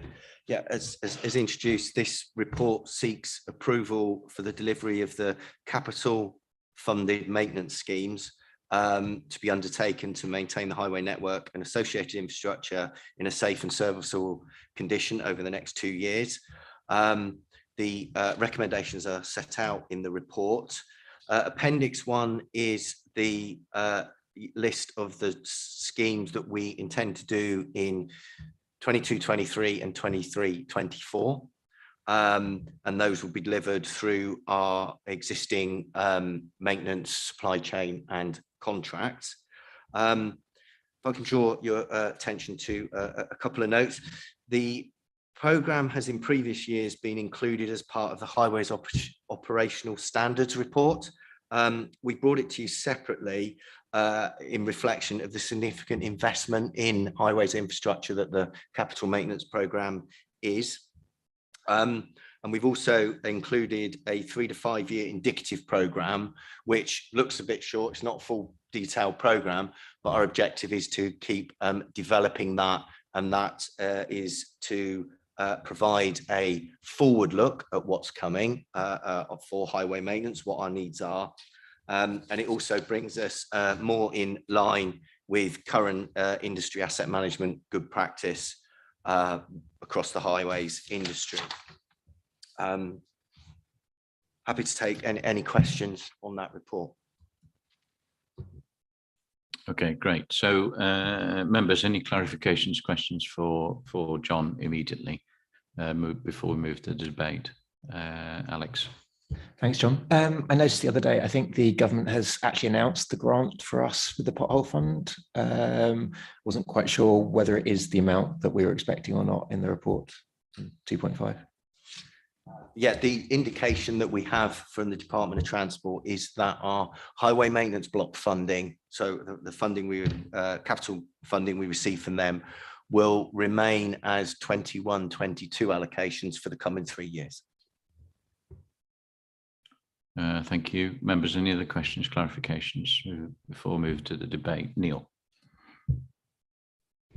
In, where are we? Under the capital highway maintenance, the first box, carriageway and footway maintenance, including cycle paths, I wonder if we could separate carriageway from the more active travel parts of that, because it's very difficult to see how much is spent on the footpaths and cycleways. Yes, further down in the report, we have tried to pull out what's footway and cycleway schemes, but if approved, as we develop the programme through the year, we'll make sure those are pulled out, so it's clearer for you. Yeah, I would agree with Neil, because John, under the, we say footway cycle schemes and we break it out by area, but yeah, I think it would be just because inevitably there will be questions from residents. Okay, members, let's move to the debate. As I said, we have 4 recommendations on here, which is approving the 2-year forward programme and then the indicative for 3 to 5 years. Members, any questions, observations? Simon. Thank you, Chair. Yes. Looking at the headline figures under the summary, it does seem as though, given the problems with the substrata in Finland, that we're a little bit underfunded, I suppose. Would you care to comment on that? The allocation of funding across the areas is in line with the percentage allocations from previous years. So I don't think that there's not been a material change in what we're allocating to Finland. Would this be an appropriate time to perhaps have a look at that because of the reasons that I said earlier? I don't know myself the thinking behind the percentage allocation, so I can't say whether now's the right time to look at it. All I would say is that our programme aims to balance the spend in accordance to the need of the network. So we're dealing with the each location with a scheme at the right point in its sort of deterioration to maximise value for money and avoid safety issues for road users. So Simon, if it helps, then I think perhaps in the action log we can say that we will take a look at the current percentage in the context of previous 2 years, or words to that effect. I would welcome that. It does seem to me, and people who know a lot more about this than I do, highways engineers, have said that there are particular problems with maintaining the network in Finland because of the nature of the soil. And I'm just not sure that that is reflected in this allocation. So that would be very helpful. Thank you, Chair. Okay, we'll note that. Jan. Thank you. I think, John, thank you for your honesty in that. You've totally confirmed what we in Finland have said for many years. We have lost out in many years. The funding is not there. We've been asking for many, many years with always the poor relation. And obviously with the Finland roads, they're not like the roads down here. They break up, they crack up. And I can't miss the opportunity again to invite the chairman to come to Fenland, and I'll drive him round to see some of our horrendous roads. He's not managed to come yet, but I'm sure he will have his eyes opened. We have said for many years we have been underfunded, and you have just totally and utterly confirmed that. So please look at us. Fenland's roads are breaking up. I'm grateful that Jan makes sure she got the invitation in. Alex and Brian. I will say that part of Cambridge City roads are breaking up as well, and we have so much pothole farming. I would invite you to come look at our roads at the same time. And one thing that I do think would be good to do, though, is I know we're doing a lot of work around GAST and scanning the network. And so I think there is a good opportunity here to tie this into the state of the roads rather than doing it on a particular basis. Let's get an actual good quantifiable look at the roads and define the funding accordingly, because I think we can all attest to ridiculously bad roads in our own areas. And I think that just goes around in circles. Yeah, because I think that, and that partly will answer, I think, Simon and Jan's question. By the time we have a comprehensive scanning of the network, I think it will show a very insightful picture. Brian. Thank you. A couple of points, Chair, if I may. I definitely welcome the move to go to an asset management based rather than some arbitrary choice of where to repair.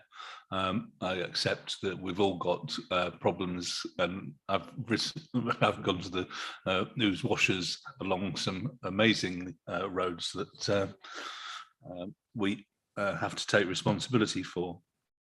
The other thing that I'd like to do, Chair, is to ask that we make sure that we get as much collaboration with the GCP and the Combined Authority with their funding.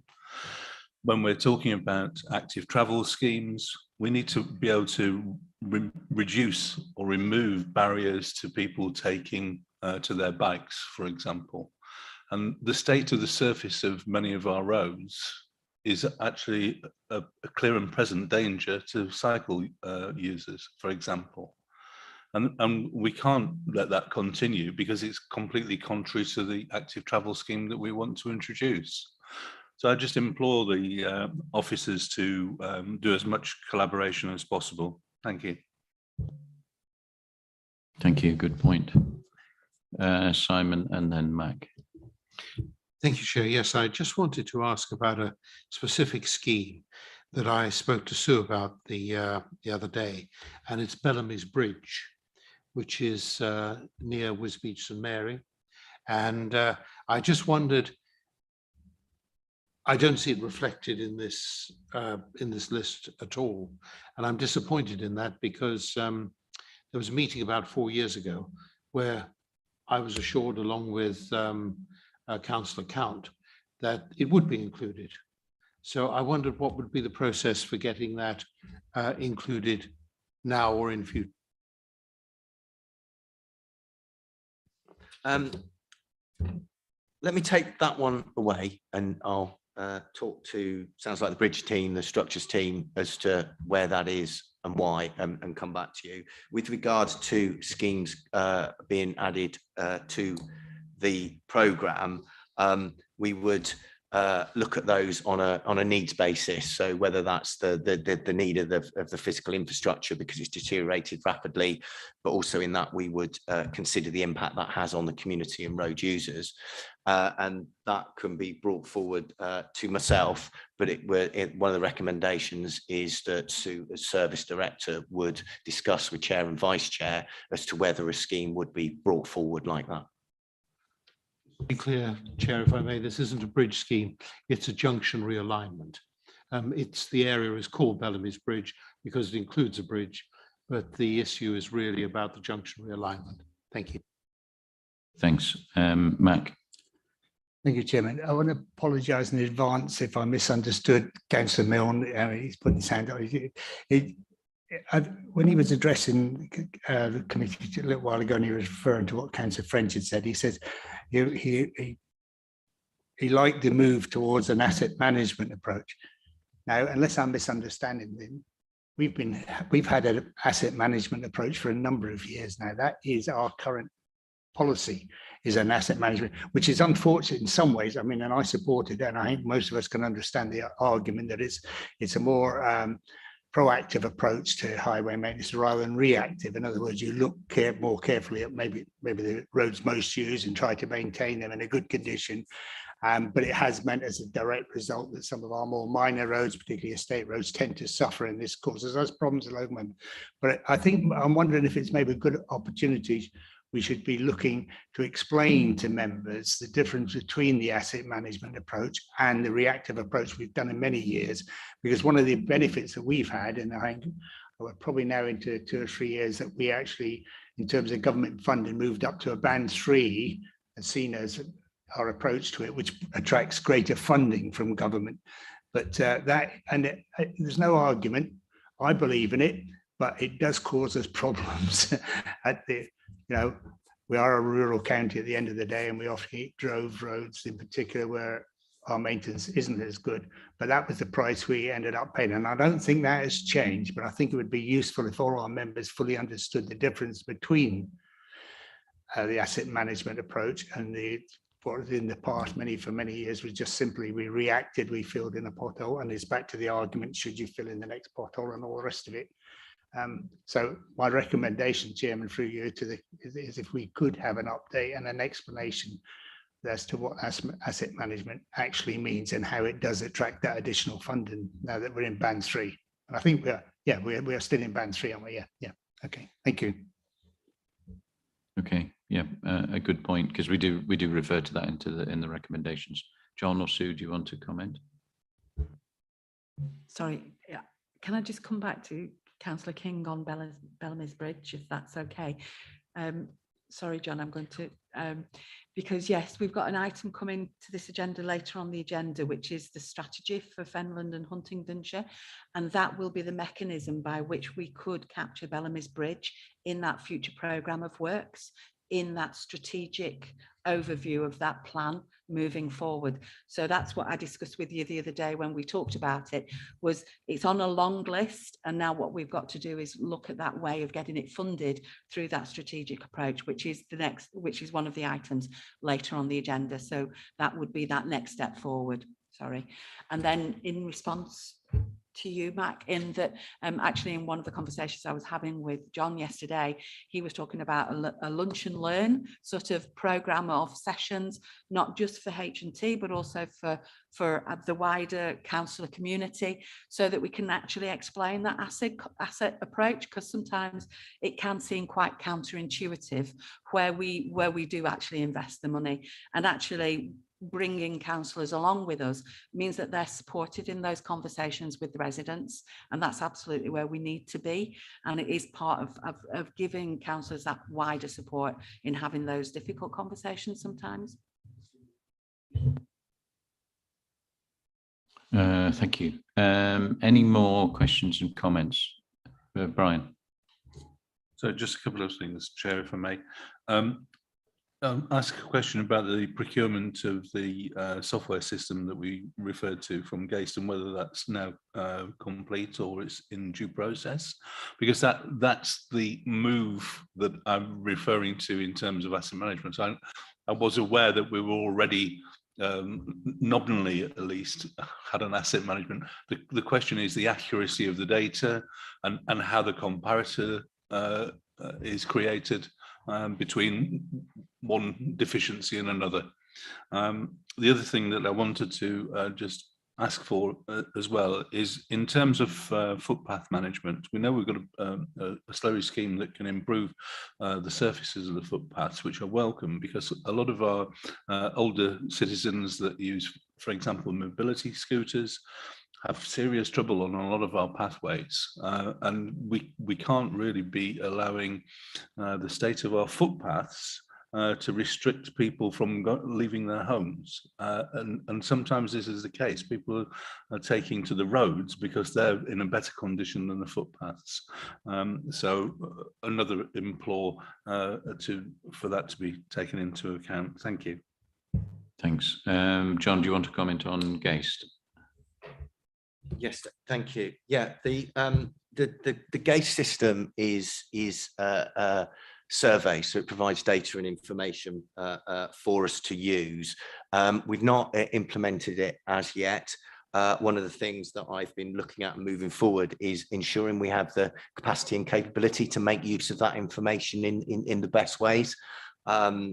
So we'll be moving forward with that in the coming year, with the capacity to be able to make use of it. And part of what they will provide us with will help us with identifying the best places to get the value for money on our footway programme schemes. As I was going to say, Gaist would look at footpaths as well, which is, yeah, point taken. People are using roads because they can't use the footpaths. It's really not appropriate. Okay, members. So can I seek your approval for the 4 recommendations, which is the outline of the approval of the 2-year forward programme. Under B, that still does allow minor amendments to that schedule. You know, it is the plan, but there can be minor amendments. And then also to accept C and D is the indicative programme 3 to 5 years. Members, can you support those recommendations? Thank you very much. Thank you. Members, I'm planning, so the next item is item 6, future transport priorities, and then 7. I'm going to try and do 6 and 7 and then take a brief break, if that's okay with everybody. So item 6 is the future transport priorities and integrated transport block funding allocation. Elsa, is Elsa going to introduce this? Yes. Oh, I can hear you, Elsa, from the ceiling, but not actually see you, which is a bit disconcerting. I think my video needs to be started. Yes. So this report is about seeking approval to allocate the annual integrated transport block funding and to give members an update on the process and the timeline for shifting further schemes for development. And the integrated transport block is an annual funding currently 2.2 million. It sourced from. Elsa, it's nice to see you, but I think you're going to have to switch your camera off again because we're not catching all your words. Okay. Is that better? Is the sound better now? Yep, that's good. Okay. So the integrated transport block funding is an annual 3.2 million that came from the Department of Transport, but via the combined authority. So the proposal is assuming that this money will come. There is no indication why it wouldn't, because it has been the process. The 3.2 million is allocated to a number of programs, some of which you have already touched on, like the safety and the local highway improvement. And the reason for that is to make better use, more efficient use of the money, which is a relatively small amount. The description of the different elements and the amount proposed is in the table in paragraph 2. A big chunk of that is 1.35 million for delivering transport strategy aims, and the shifting and the scoring of those schemes are described in paragraph 2.3 and 4. The scores are in Appendix 3, and they are listed from high to low, and the amount of money that we propose to allocate. The scoring criteria is described in detail in Appendix 2. Some of the schemes are county-wise, so we've put in the report, and that is in 2.9. So across the county, we have got a small pot of money to deal with any minor improvement to cycling and walking, or anything that come up ad hoc. So that is the proposal. And also we have talked about, you have talked about the 20-mile-per-hour zone and some of these smaller schemes. So rather than taking it from the LHI itself, it is proposed that a budget is included for the cross-county delivery and investigation of the 20-mile zone. Just to note, the prioritizing for future scheme development to develop a pipeline of schemes that we can start bidding for funding. It is very much related to some of the items that you're going to consider, like the Fenland transport strategies, the Huntingdonshire transport strategy, and the active travel strategy. And these are the sources where schemes would come up. So the future prioritization and scoring of schemes for development would be very much work in alignment with those strategies as they come along. So they will be brought back with some recommendation in a future meeting to this committee. That's the report. Right, thank you, Elsa. Any questions, clarification for Elsa?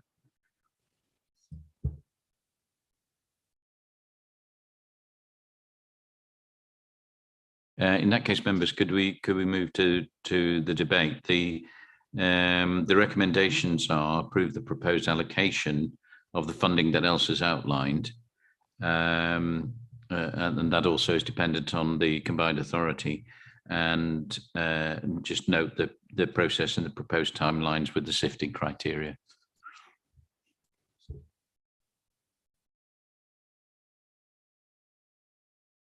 Any questions or members? It sounds as though we might be minded to approve the recommendations, the two recommendations. It does include the funding for the 20-mile-an-hour schemes.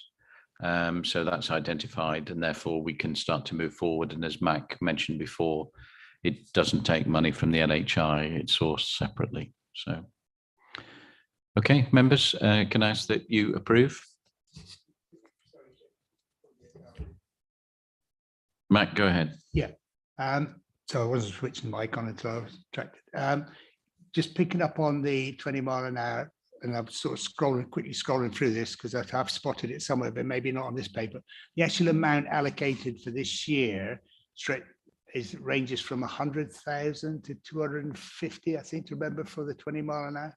And I was just wondering why it was such a broad band. Is it based on the expectations of bids, or somebody's estimated how much? I think you can see where I'm getting. I'm not sure why it's quite such a wide band. I'll try and answer it, but I'm also looking at Sue, David, John. So my understanding, Mac, is that if every 20-mile-an-hour scheme that's in the LHIs at the moment is completely funded from that budget, it's 250,000.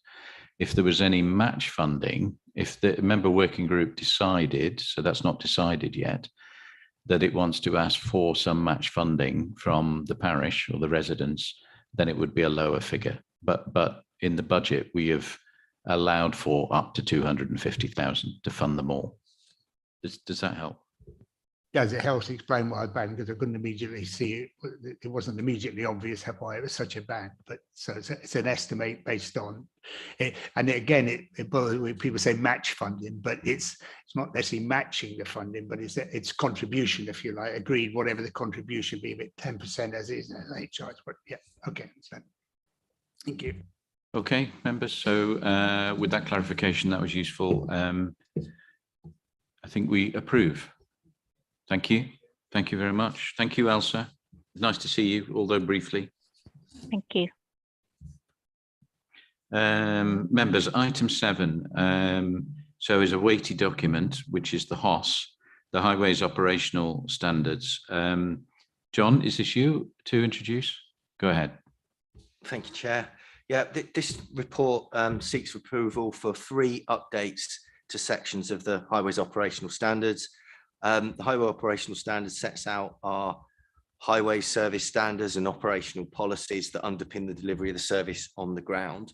The 3 updates that the reports seeks approval for our cycle route inspection regime, and that is to move the frequency of inspections to be based on use of those routes. So the higher use cycle routes will be inspected at a higher frequency than the lower use cycle routes. At the moment, it is based on what's called carriageway hierarchy. So it's inspected for the frequency of the road. We're separating those and moving to focus on the use by cyclists. With regard to the change will mean that some routes will receive more frequent inspections, but no routes will receive any less number of inspections per year than they do currently. And to point out that the change is to the frequency of inspection, not the intervention criteria for when defects are found. And the change to the frequency of inspections would be implemented 1st of April if approved. The second update is to Appendix O of the HOS, and that is changed to how we assess new lighting columns, and it is a move to require a risk assessment of all new lighting columns or major maintenance programs and replacement programs of lighting columns, and to ensure that we put in what are called passively safe columns. These are columns that if they are hit by a vehicle, they fold and collapse in a way that reduces the potential of harm to whatever has hit them. And that change will ensure that we're looking at all new columns for that passive safety. The third one is Appendix S of the HOS, and this is the introduction of a priority process in how we deal with requests for information relating to the list of streets, which is the legal list of all the roads that we hold and manage. That list of streets only requires us to list the name of the street and the location. It doesn't require us to keep widths and boundary specifics, which is where we get a lot of inquiries, particularly with regard to land sales and developers. And what we will be doing is to prioritize the work of the team so that we deal with those requests and updates on the basis of reducing the impact and risk to us as an authority, but also to ensure that we don't delay things like development in when we're looking at these. We will still get onto the other ones, but there will be a longer time scale for the less important ones. And this is in the change is to enable us to manage workloads within the resources that we have, and we would also seek to inform those inquirers and manage how we deal with them, manage their expectations, so and make sure that we respond when we say we will respond. As I stated earlier, all three of the changes will be implemented 1st of April 2022. If there are any questions, I do have Mike Atkins, our Highways Asset Manager, on the line, so he can deal with any detailed questions. Thank you. Okay, thank you, John. So within the recommendations are to accept those three changes that John has talked about. But I know from the discussion that we started right at the start of the committee, there are questions around repair standards, pothole standards. So by all means, members, if you want to comment or ask Mike or John at this point. We have Brian and then Mac. Thanks. I've got some information questions. In terms of the cycle routes, where does the data come from for usage levels, and how up to date and how updated will that be?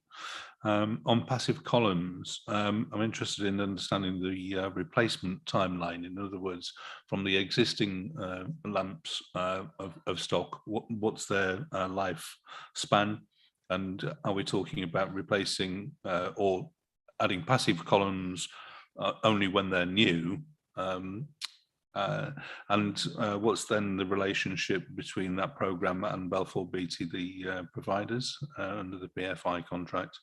And then a broader point in terms of road adoptions, and particularly for new developments.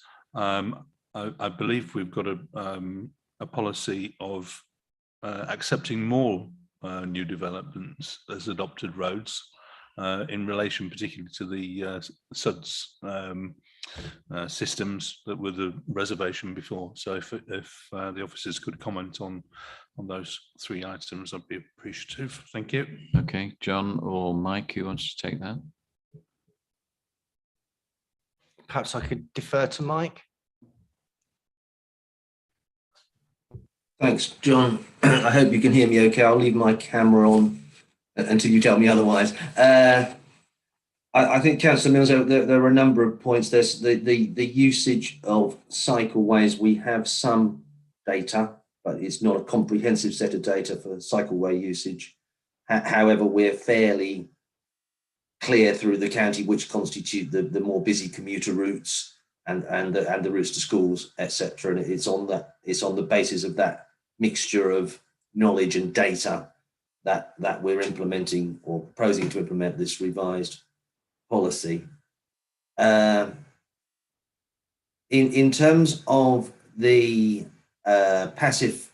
use of passive posts, forgive me, I'm slightly hoarse. In terms of the use of passive posts, my understanding, we might need to defer to street lighting specialists on this, but my understanding is that this isn't a retrospective national guidance. It applies to new installations of lighting columns or illuminated signposts. I think it would be useful, if Chair is content, that we did refer that to street lighting specialists, particularly with regard to the impacts upon the PFI contract, which doesn't really fall within John or my purview. And I personally cannot answer the development management question about the adoption of SUDS, sustainable urban drainage systems.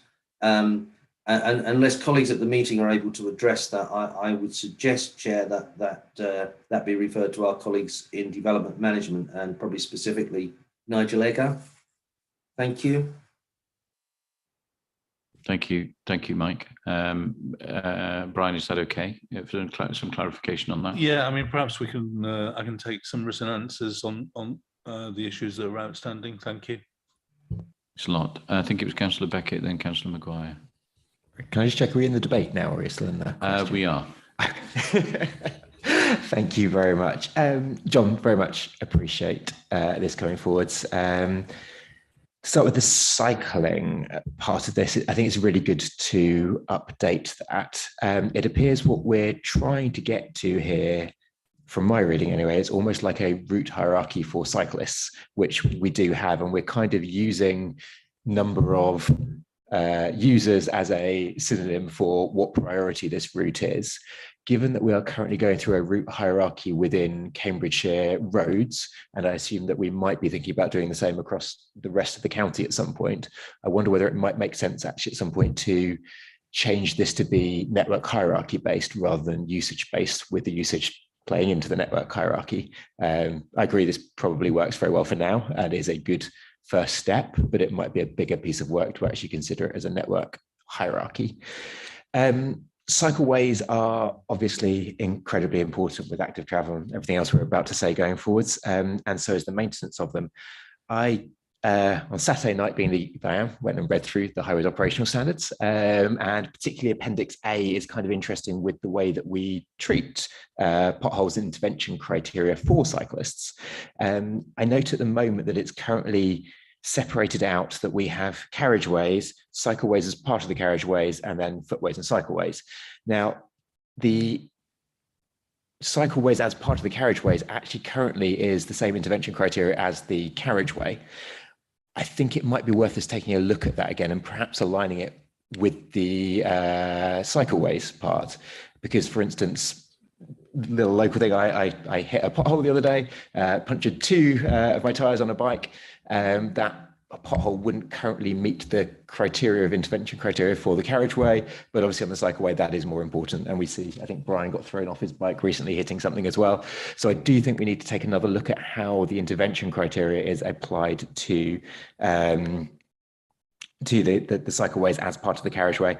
Another plea as well at the same time, the current HOS document, the bookmarks in it are completely don't work. Can we just take a quick look at that? It's really difficult to navigate. I think that's as far as I'm going on the cycleways right now. I think there are other areas that I've messaged you about privately with potholes that we should be looking at updating the HOS on. And there are different things that we can be doing that will help our users as well as helping, financially. And I do think the HOS needs a big review in that sense. And I would encourage you, I think, came over here to involve us in that as well, because while we're not highways engineers, we obviously do speak to residents quite a lot more, and also a lot of us have other experience of our day jobs and other things that we do that is sometimes interesting within highways as well, and we might bring a slightly different take on how things can be applied. So thank you. Thanks. And so leading on from that, I'd like to propose from the chair to John and the team that we take a closer look at the intervention criteria during the summer, and then bring that back to the committee in September. So going back to the comments about, single pothole repairs rather than groups, and the whole quality control, Simon brought that up earlier, and other members as well. I think Mac and then Derek Charles. Hopefully mine's going to be a relatively simple one. Then Mike's probably going to want to refer to signals and traffic light people again. It's on the passively safe lighting columns. Do we have a right for new developments to actually specify the type of column that is used before we say adopt them under section 78 or whatever it is we adopt them on? Do we have that right to say that all new builds must meet a particular criteria? Is that for Mike? I can take that. Go ahead, John. Yeah. As long as a developer their designs fit with the industry design standards, then we have to accept them. But we do have the ability to influence that design to push them towards passively safe columns. So we have a bit of flexibility within the standards that we can push developers to, but we are limited in how much we can influence them. Come back there, John, but by definition then the design standard, whatever the body is, would they not have by now accepted that passively the safe columns are the sensible approach, because we know the reason for them is to reduce the impact damage that affects? Sorry, yeah. So where the design standards say then that it must be a passively safe column, then that's what the developers have to do, and we wouldn't accept it otherwise. Sorry, but where something might fall outside of must be a passively safe column within the design standards, then we can influence developers, but that's where I'm saying we're limited. Thank you. Derek and Councillor Dupre. Thank you, Chairman. Yeah, mine's slightly different. I've been racking my brains to try and find out where I can slip this in, and I think this is the appropriate time. I really just need to know, probably from Mike, who's responsible for safety railings around junctions and in particular new developments? Is it yourself, or is there somebody I should be contacting? Thanks, Councillor. Mike or David. I mean, in terms of our dialogue with developers and their designs through the planning process, we feed in through Highways Development Management, and they provide essentially approval on designs. All designs require a safety audit. The safety audit flags up various risks associated with any design, and then there's a discussion about how to overcome that risk. Now, safety railings, safety barriers have inherent risks associated with them, so they're not always appropriate in all circumstances. But any measures that can deal with the risks associated with the design are considered, and then those designs are effectively agreed as part of the process. I don't know if Mike's got anything to add to that. Not hugely, thanks.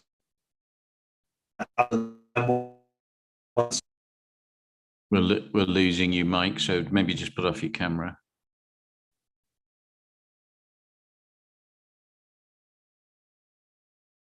In accordance with the policies in the hospital.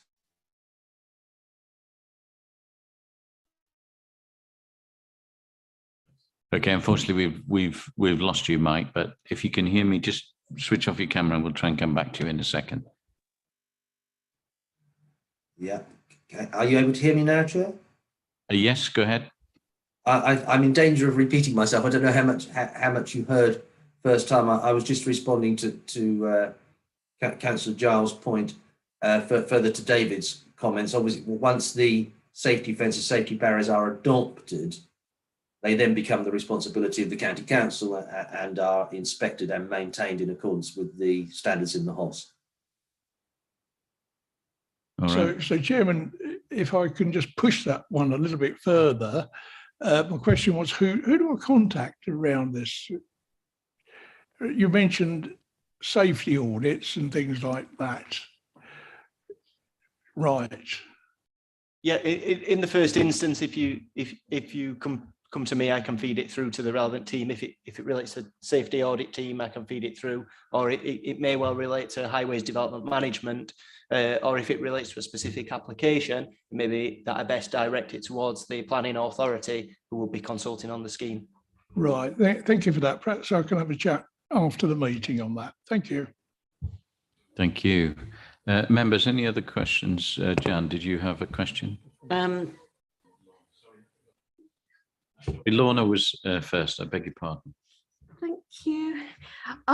Yeah, I just wanted to ask about the cycle routes inspection proposal, and I speak as someone who has never ever learned to balance on two wheels and probably never will. So I may be totally wrong here. If so, I will be pleased to have that confirmed. The proposal is to inspect more frequently the cycle routes that are more frequently used. And it seems to me that those routes surely are the ones where users themselves are more likely to report problems if there are more of them. Whereas if you inspect less frequently the routes that are less used, you will allow those routes to deteriorate. People will know that they have deteriorated, they will be less attractive, they will be used less, and therefore they will be inspected even less frequently. They will also be they will attract a perception that they are perhaps less safe in other ways. For example, if you have a puncture or break an ankle or something because you gone base over apex, that there are going to be fewer people coming alongside you who will be able to stop and assist you, and that might well be a deterrent, particularly for not only for women, but particularly for women maybe. So I'm wondering how one avoids this proposal becoming a recipe for decline of part of our cycle network. Okay, John or Mike, who wants to take that? Well, if I can, I'll answer the first instance. If Mike has anything to add, perhaps he can come in. Yeah, the frequency of inspections is for those safe things called the safety defects. So those are the defects that could, as you say, cause harm to someone or break their bicycle should they hit them. The objective of the safety inspection regime as a whole is to balance risk across the network, so that we maintain the cycle route network such that the highest use routes, the risk to the user is the same as the lower use routes. With regard to users reporting problems, yes, where there are more cyclists, we get more reports. And that then feeds into the sort of next level of maintenance, which is the non-hazardous maintenance, and feeds into our programs of proactive maintenance, cyclic maintenance, and also the larger sort of resurfacing and improvement schemes that we do.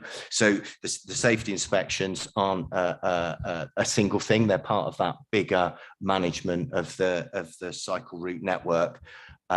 So we shouldn't end up in that state of decline. Thank you. Jan. Thank you, Chairman. Yeah, going back to lighting columns, I don't think for 1 minute County Council can enforce developers to put these new columns in.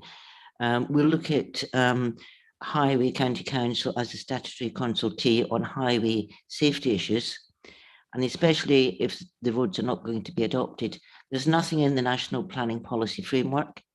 Certainly there's nothing in Fenland's 2014 adopted plan. And I do sit on the planning committee at Fenland.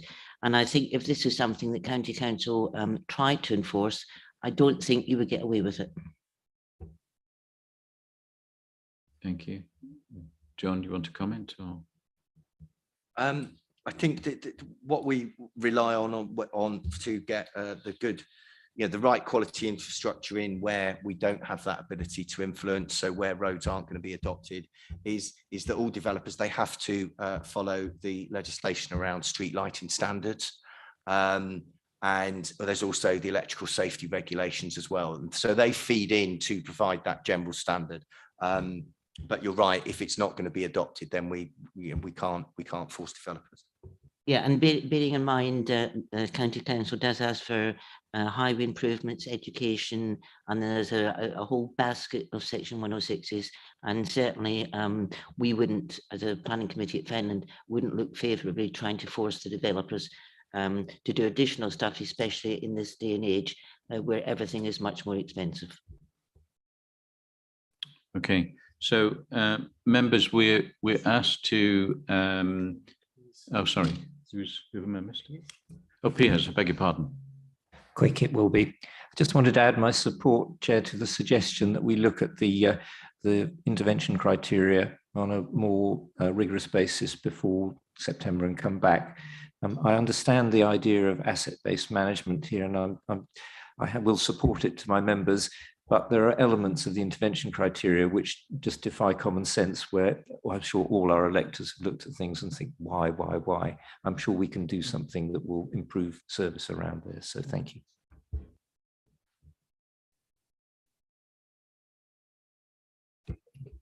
Yeah, it seems that there are some aspects of the HOS that might need an upgrade.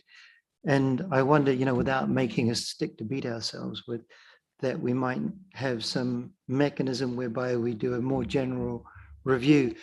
Reading through, I saw there was standards on use of herbicide, for instance. I know we have a trial underway in collaboration with the City of Cambridge about herbicide-free trials. There's also lighting that is associated with cycle paths and things that are not about lampposts, and it doesn't seem to be represented. So I wonder if there's an appetite for a more general review.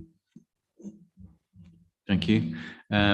So the way I'd like to take this, members, if it's okay, is to recommend approval, which is A and B, the updates to the 3 sections. But as I mentioned to John, that we would put in the action log that we will take a further review of the HOS during the summer, and especially the intervention criteria, and we will come back and bring that to a September committee.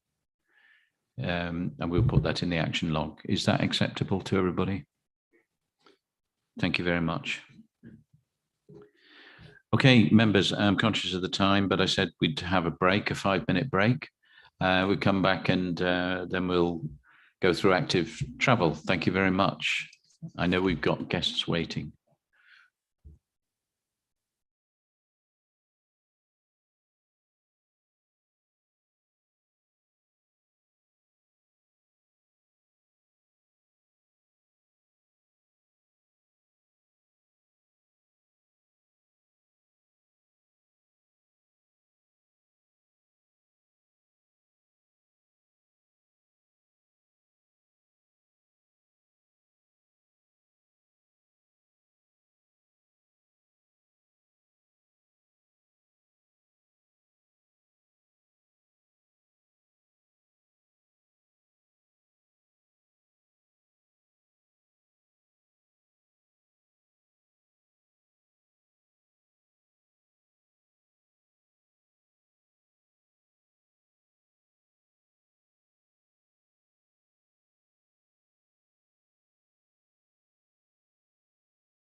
Okay, so David, Dr. David Stoughton, if you're there from Cambridge Living Streets, welcome. Thank you, Chair. Actually, I'm not doctor, but it's kind of you to address me that way. Okay, thank you.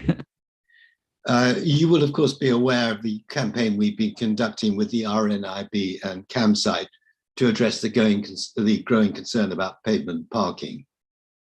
Since the COVID lockdowns, the incidence of cars parked on or across the pavement has increased markedly, and it shows no signs of reducing now that restrictions have been eased. I hope some of you have visited our website at stumblingstreets.com, but there you will see the video produced by the RNIB in Cambridge and our gallery of over 200 photographs of incidents. 70% of the photographs on that site were taken in the first 2 weeks of February, and they must represent only a fraction of the reality in Cambridge.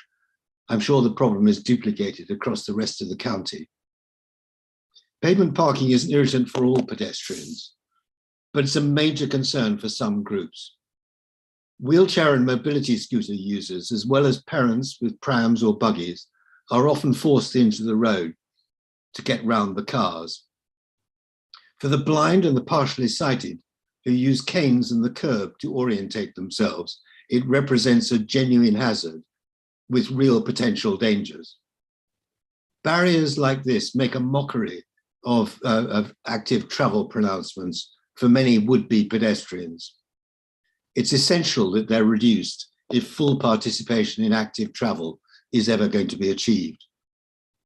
The council and this committee do have the powers to address the problem. They were bestowed on all local authorities, including Cambridge, by a special authorization to prohibit parking on footways and verges wherever it was considered necessary. Those powers were given by the then Parliamentary Under Secretary of State, Norman Baker, in February 2011. They are exercised through traffic regulation orders, TRO or ETRO. I can provide a copy of that authorization to anyone who needs it. Peterborough and Sheffield, amongst others, have used their powers by issuing a citywide TRO, but avoided much of the potential backlash by intending to enforce it only in those localities where residents say that the problem is worst. We believe that if enforcement were exercised in a sufficient number of hotspots, a ban could be self-funding. In addition, it should be noted that because pavement parking accelerates the deterioration of footways, so that they therefore require earlier repair, any reduction will have a positive impact on their asset value and reduce maintenance costs. So will this committee now review their powers and take action to dramatically reduce pavement parking, thereby reinforcing active travel policies, supporting disadvantaged minorities, and improving the value of their asset portfolio? Thank you. Thank you. Thank you very much, David. We have Mac, I think, initially to speak or clarification. Yes, more for a question of David, and I really appreciate this because, David, you're obviously more active than I've been in this regard, but it's something that I feel very, very strongly about as well. And I live in one of the more rural areas of Cambridgeshire, but notwithstanding that, the problem is just as bad. You made reference to powers given to us by Norman Baker way back in 2011. I'm not sure, I didn't realize we had some sort of power. So I suppose my question to you is, what is the enforcement? Do you know what the enforcement ability that the local authority has as the highway authority? Is it down to us? Because usually on that sort of thing, it's usually down to the police to, particularly when it's obstruction of the footway. I always thought it was the police, and if we couldn't get them involved, tough sort of argument. But you said we've got enforcement ability. Are you able to tell me or point me in the right direction? My understanding, sorry, if I butted in at the wrong time. Please go ahead. My understanding is that you can enforce this through enforcement officers of your choice. Obviously, it helps to have the police backup. I think that does need looking into further, and I acknowledge that there may be an area, the grey area there, but I know that in Peterborough, for instance, they have their own enforcement officers. Thank you. Thank you. Derek? Thank you, Chairman. Yes, as somebody who is in one of these, I fully appreciate and support what you're trying to do here. My question is very similar to Max, in so much that there's many years I've been trying to get legislation through in places like St Neots, etc., only to be told by the police that it isn't an offence, only in London. And apparently London boroughs, it is illegal to park on the pathway, but not in the rest of England. So I would welcome more clarification on the 2011 legislation or clarification on that, because believe me, it'll have my 100% support. You know, just very quickly, a guy just round the corner from me was always parking on the path, and I had a word with him and I said, why do you do it? He said, well, so the traffic can get through quicker. And about a month later, the same guy came and said, can you do something about the bloody speeding traffic? And I said, well, that's about you parking on there. So it's a no-win situation. But I say a no-win, but I believe it is a win situation. But clarification on whether we as a county can do that legislation. Thank you. Thank you. Jan? I totally agree with you. As you are well aware, we're looking at civil parking enforcement in Fenland and Huntingdon, South Cambs. Certainly talking to Fenland officers, this is something that we've asked them to look at to see if there will be legislation to enforce the people who are parking in and on the pavements, because we certainly have a spate of it in Finland, and we would welcome a change in legislation. Thank you. Brian? Yeah, just quickly, if I may, Chair. The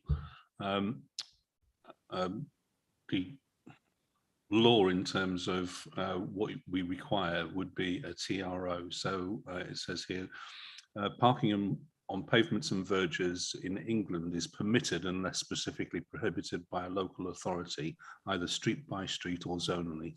The prohibition requiring a formal traffic regulation order. Thank you for that. That's useful. So, David, we will come back. We will respond to you. Certainly, we take on board your idea about looking at hotspots and establishment of TRO. So we will respond formally to you in 10 days. Thank you very much. Thank you, Chair. I will distribute the link to the document from Norman Baker. Perhaps it may help people to get a point of reference. That would be great, and also the reference that Brian read out. Thank you. Thanks a lot. Okay, the second question we have on active travel today is from Sue Fenwick Rogers from the British Horse Society.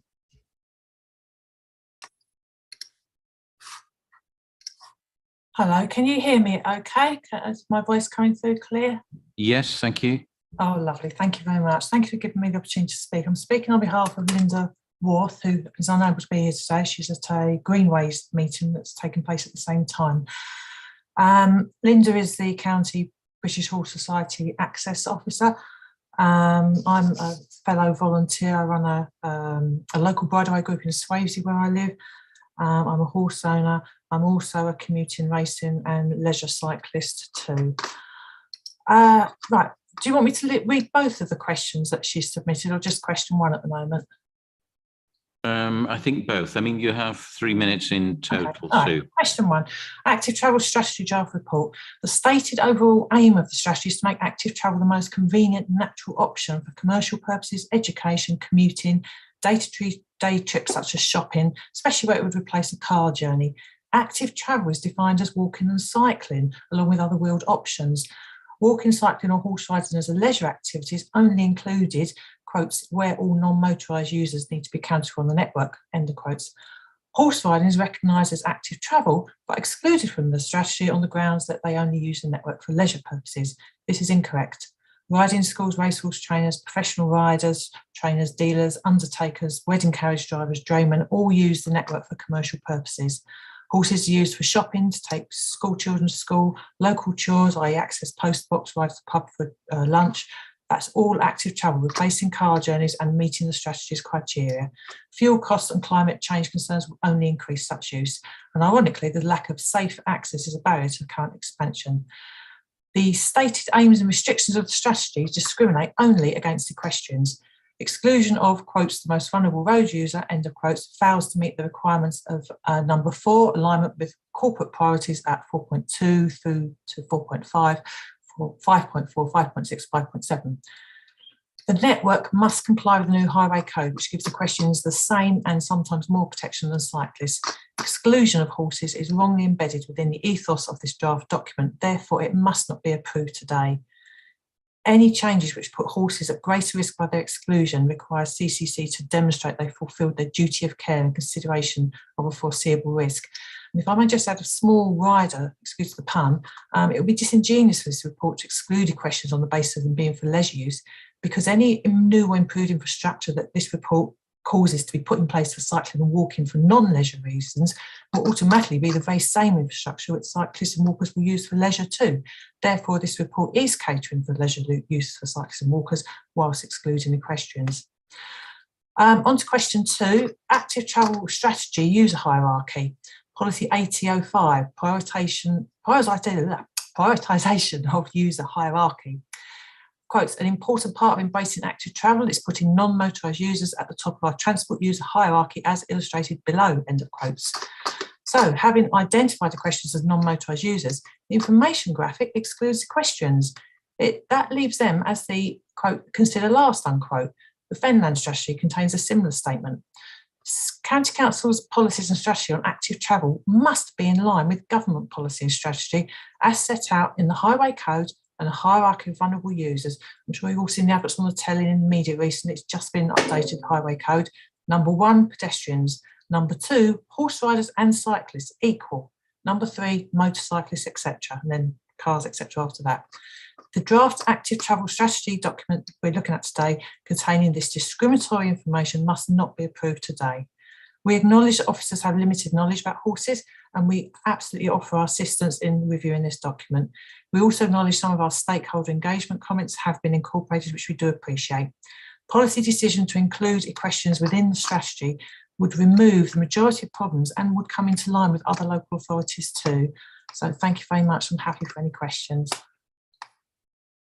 Thank you. Thank you. Any questions for Sue in relation to this?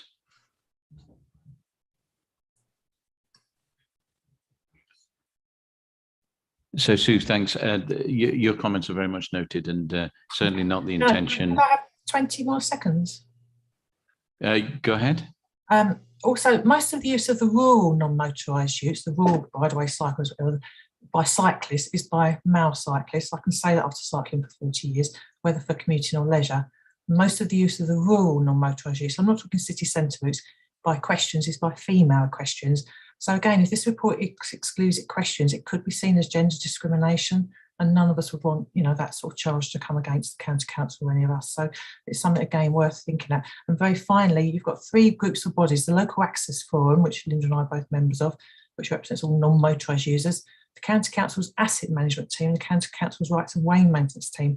All of those represent equestrians in some form or another, as well as other non-motorised users. And I believe all 3 already do or about to become under the County Highways Department.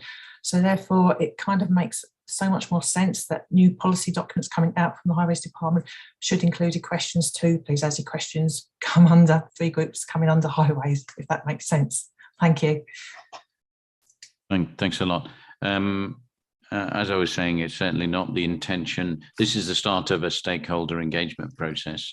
Certainly wasn't the intention, wouldn't be the intention to exclude equestrian users, not at all. So I think when members come on to comment on the active travel strategy, we can note that we have both Neil and Mandy, who are our NMU reps. And if we need to strengthen the recommendation under the stakeholder engagement to make sure it includes equestrians, I'm sure members would be happy to do that. But anyway, Sue will respond to you formally. Thank you very much. Go ahead, Mandy. Go ahead, Mandy. Thank you. Can I just ask, I mean, yes, Neil and I are the NMU champions, and Brian, I think you're still on, are you still on the local access front? Right. Basically, you've just said that we're not meant to, I mean, I was going to sort of propose something that says that we don't exclude equestrians, because that is how it's coming across.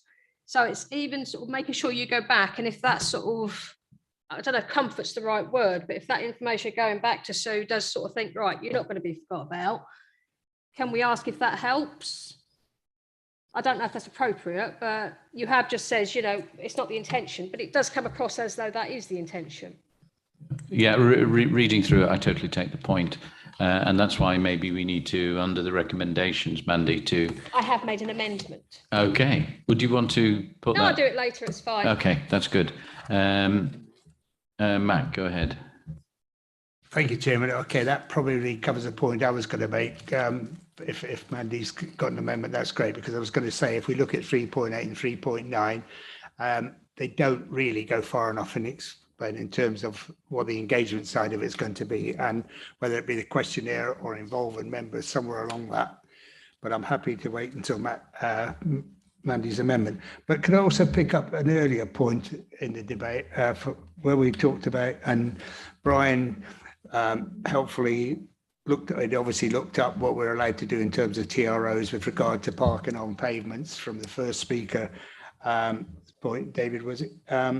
But for me, the issue is not so much of what we as an authority can do in bringing the TROs in, and you know, it's a bit like the yellow line principle. We can put as many yellow lines down as we like, but if we're not able to enforce them, and we've even had the situation, notwithstanding that, you know, outside of Cambridge at the moment, we're relying on the police to do enforcement on much of this.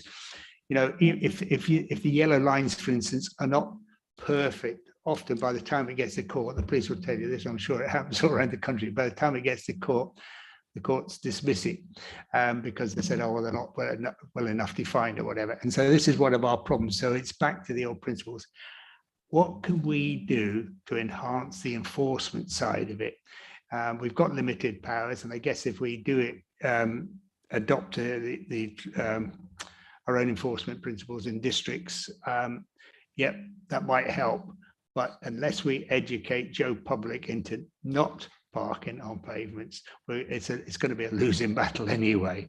Because I think the example that Derek gave was probably not untypical. You know, you ask somebody, why are you parking on the pavement? Oh, well, it makes the road safer. And you say, well, hang on, 2 vehicles, you're half on the road. 2 vehicles still can't park it. You're still holding them up, you know, but you're causing an inconvenience to many other people.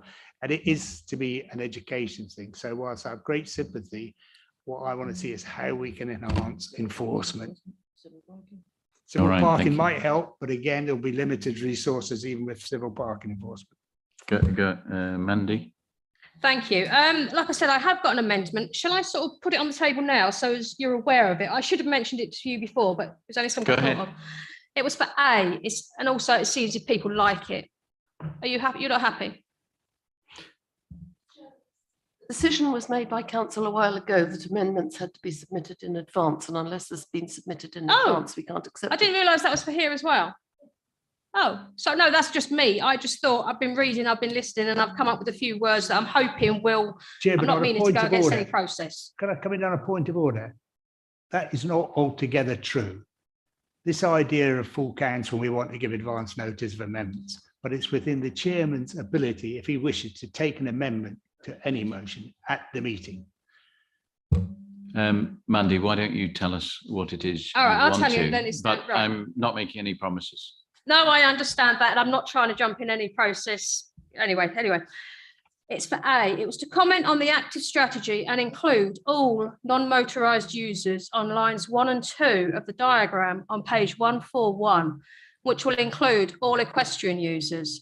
And before the stakeholder engagement is undertaken, we should have sight and agree the questions that will be asked during the consultation. And when I mention all non-motorised users, I'm everybody, people with challenged mobility, everything. So it's just sort of trying to emphasise that we're not leaving anybody out. That's all I'm trying to get to, really. Okay, I have my own suggestion on that, which I'll come on to. But anyway, I've logged it. I've logged it for the moment. Okay, I'd like to move on to Sue. Obviously, you're welcome to listen to the debate, and I'd like to go now to CamCycle, who's our third. Who's raising our third question on active travel strategy. Thank you, Chair. Can everybody hear me okay? You can, yes. Oh, good afternoon to you all then. I'm Rosamond Humphrey and I'm here speaking on behalf of CamCycle today. I want to begin by saying that we would welcome the publication of this strategy and its aim of putting active travel at the forefront of all decision making and investment within Cambridgeshire to see a step change in provision for cycling, walking and wheeling. We support the emphasis on working with developers from the start of their projects and agree that the Highways Development Management General Principles for Development document should be updated to have active travel at its heart. Some of the most hostile junctions in Cambridgeshire have been those put forward as part of the outline application from large developments, with many transport plans supersizing junctions based on the assumption that 100% of residents drive private vehicles. All junctions must be designed to accommodate future volumes of cycle and pedestrian traffic first, and built in a way that ensures the safety of vulnerable road users. There are many good policies within the strategy, but we suggest that two key points are missing.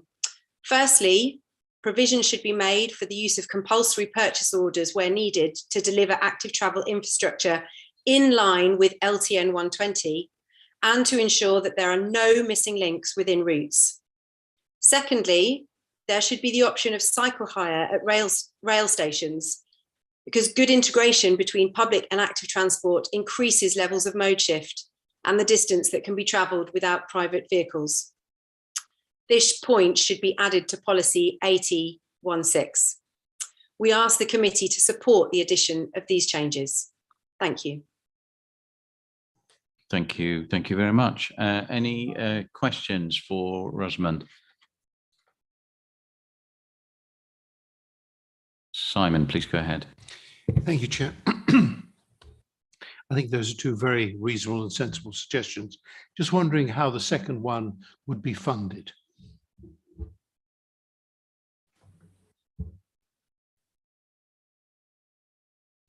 Not entirely sure where to address that. Rosamond, would you like to make a proposal? I'm not, thank you for addressing me with the question, but I'm not sure I'm in a position to answer that. I'd be interested to hear what others around the table have to say, and of course I can speak with my colleagues and come back to you. Okay, thank you. Alex, go ahead. Could I just follow that up, Chair, please? I was going to come on that.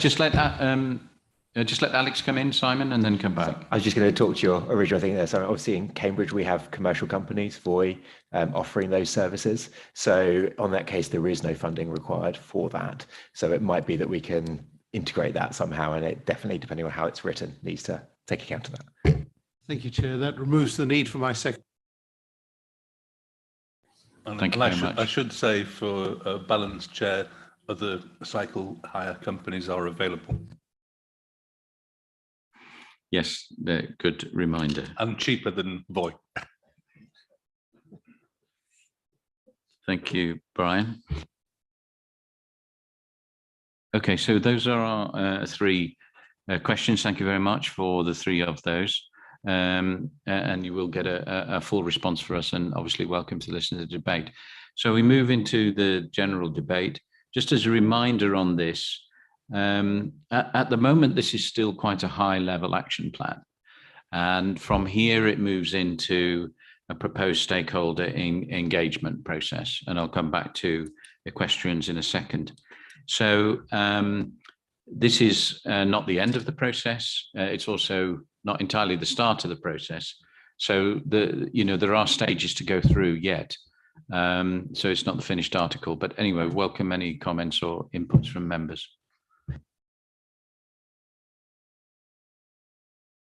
Oh, yes, I'm very sorry. And poor old Stacey, who's been waiting patiently, and I forgot to invite her to introduce it. Stacey, apologies, go ahead. Thank you, Chair. Yeah, before I go on to the formal introduction, I just wanted to address some of the comments.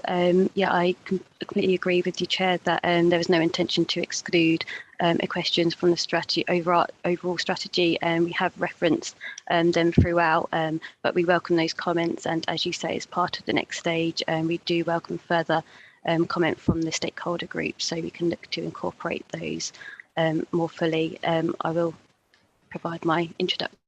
I'll just cover some of these points. An active travel strategy for Cambridgeshire was first introduced to councillors in December last year. This paper presents the initial draft of the strategy as agreed in the programme. Sorry, unfortunately the technology's let us down a bit, so just switch off your camera maybe. Is that any better? Can you hear me okay now? Yes, we can. Yeah, okay. So yeah, which is the strategy is included in Appendix 2 of the paper. Following initial officer and key stakeholder engagement in 2021, a draft of the strategy is now presented for member comment and to endorse this initial draft for further stakeholder engagement over the spring and summer before a final draft goes out for full public consultation later this year. This stage of further strategy development is important to address recent changes, such as the official start of Active Travel England and further development of the Cambridgeshire and Peterborough Local Transport and Connectivity Plan, which we must align with. It will also provide further input from officers and key stakeholder groups, as already mentioned, both on the draft strategy as well as the opportunity to input scheme ideas that will help achieve the vision and objectives of the strategy. The focus of the strategy is to encourage most shift away from the many journeys currently made by private car that could be made by walking or cycling with improved infrastructure, increased safety, and encouraging people to make that change. The strategy focuses on everyday journeys to places like education, healthcare services, employment, and connecting people to local centres via transport hubs where appropriate for onward travel by bus or train. The strategy aims to align with the complex framework of both transport-specific and wider policy and guidance. This has been reflected in the introduction and cross-reference throughout the document. For example, the Rights of Way Improvement Plan is a statutory document that focuses more on the improvement of the recreational side of the active travel network, and is important the two documents complement each other and are well aligned. However, we are aware of the complexity of this, and the active travel strategy has been considerate of where there is overlap and potential conflict across the network, and has included such issues within the policies to ensure appropriate and acceptable solutions are considered going forward.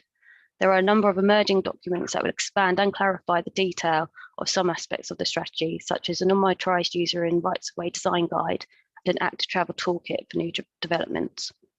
The strategy is structured around the 4 E's: embrace, enhance, expand, and encourage.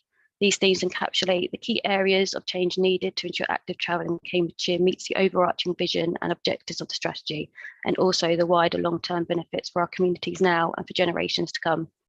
Each E has equal priority. As we embrace active travel in our decision-making as a local authority, we're able to enhance and expand our transport network in a way that will help achieve our wider council targets on health, well-being, climate change and biodiversity, but we will need to encourage Cambridgeshire residents to also embrace this change and bring them along this journey to ensure its success.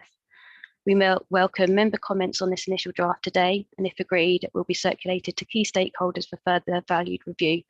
Some comments have already been raised today, which can be taken into account. Please also note we are working with a designer to create a fully designed version of all our strategies with graphics, photographs and images. So this Word version is primarily written as copy only. Thank you. Thank you, Stacey. Very good. Members, Mandy, go ahead, and then Mac. Thank you. It was just basically to clarify, as of page 111, that there will be this consultation process and that the final strategy will come back to this committee for adoption. Yeah? Oh, she's gone. Yeah, no, that's correct. We will be going out to engage fully with quite a wide range of stakeholders, including council, district and district, county council and district office councillors, as well as internal officers, district officers, parish councils, as well as our other key stakeholders already engaged along the process. Okay, thank you. If I can just come back briefly, two things. So basically there will be an opportunity for all groups to get involved in the consultation. Yeah, and also, sorry? That's correct. Right, and also what is in the consider last part of the diagram on page 141? The consider last, if that's relating to the comment about the user hierarchy, the omission of the horse on that diagram can be rectified. That is an omission, and it would be in line with the highway code. Yeah, I think the consider last is currently. Sorry, I didn't catch all of that. Can we have clarification about what the consider last is? And you said there's something was missing in the consider first bit. Yeah, so the consider last is other motor traffic. So the consider first, it's in line with the highway code. So the consider first is the vulnerable users, so pedestrians and cyclists and horse riders should be included in that. So the omission of the image on that diagram can be rectified. Thanks, Councillor Maguire. Thank you, Chairman. I'm not sure if Stacey's the right person to answer this, probably is, but if we look at the appendix, which is the draft strategy, can I draw your attention to page 7? I'm having difficulty with at the bottom of the page where it talks about the term active travel. And to go back, active travel for me, it seems to, if I'm right, emanated from the government's decision in terms of the COVID thing to bring in this encouraging people to walk and cycle. And it says it there, the term active travel within the strategy refers to walking and cycling, but also includes wheelchairs, pushchairs, it goes on to cover mobility scooters, etc. But then it says, active travel does not include walking, cycling or horse riding as a leisure activity in its own right. However, we are including within the strategy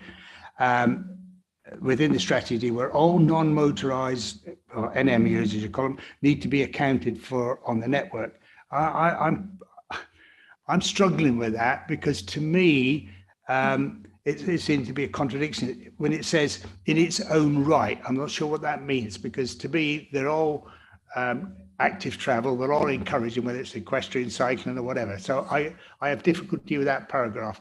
If somebody could explain it to me, or reword it in such a way that we're saying we're going to be all-inclusive in terms of non-motorized users, everybody who wants to get out, whether it be leisure to work or to go to work or whatever, I'd appreciate it. Does that make sense, Chairman? Yeah. Stacey? Yep, I can answer that. So I welcome your comments on this, and I'm happy to agree that it can be quite confusing and we can amend it if as part of this process or ongoing through the next stage of engagement too. The intention of this was that the active travel definition includes those listed there as part of the focus of the strategy, which is to get people out of their cars and making their journeys by active travel means.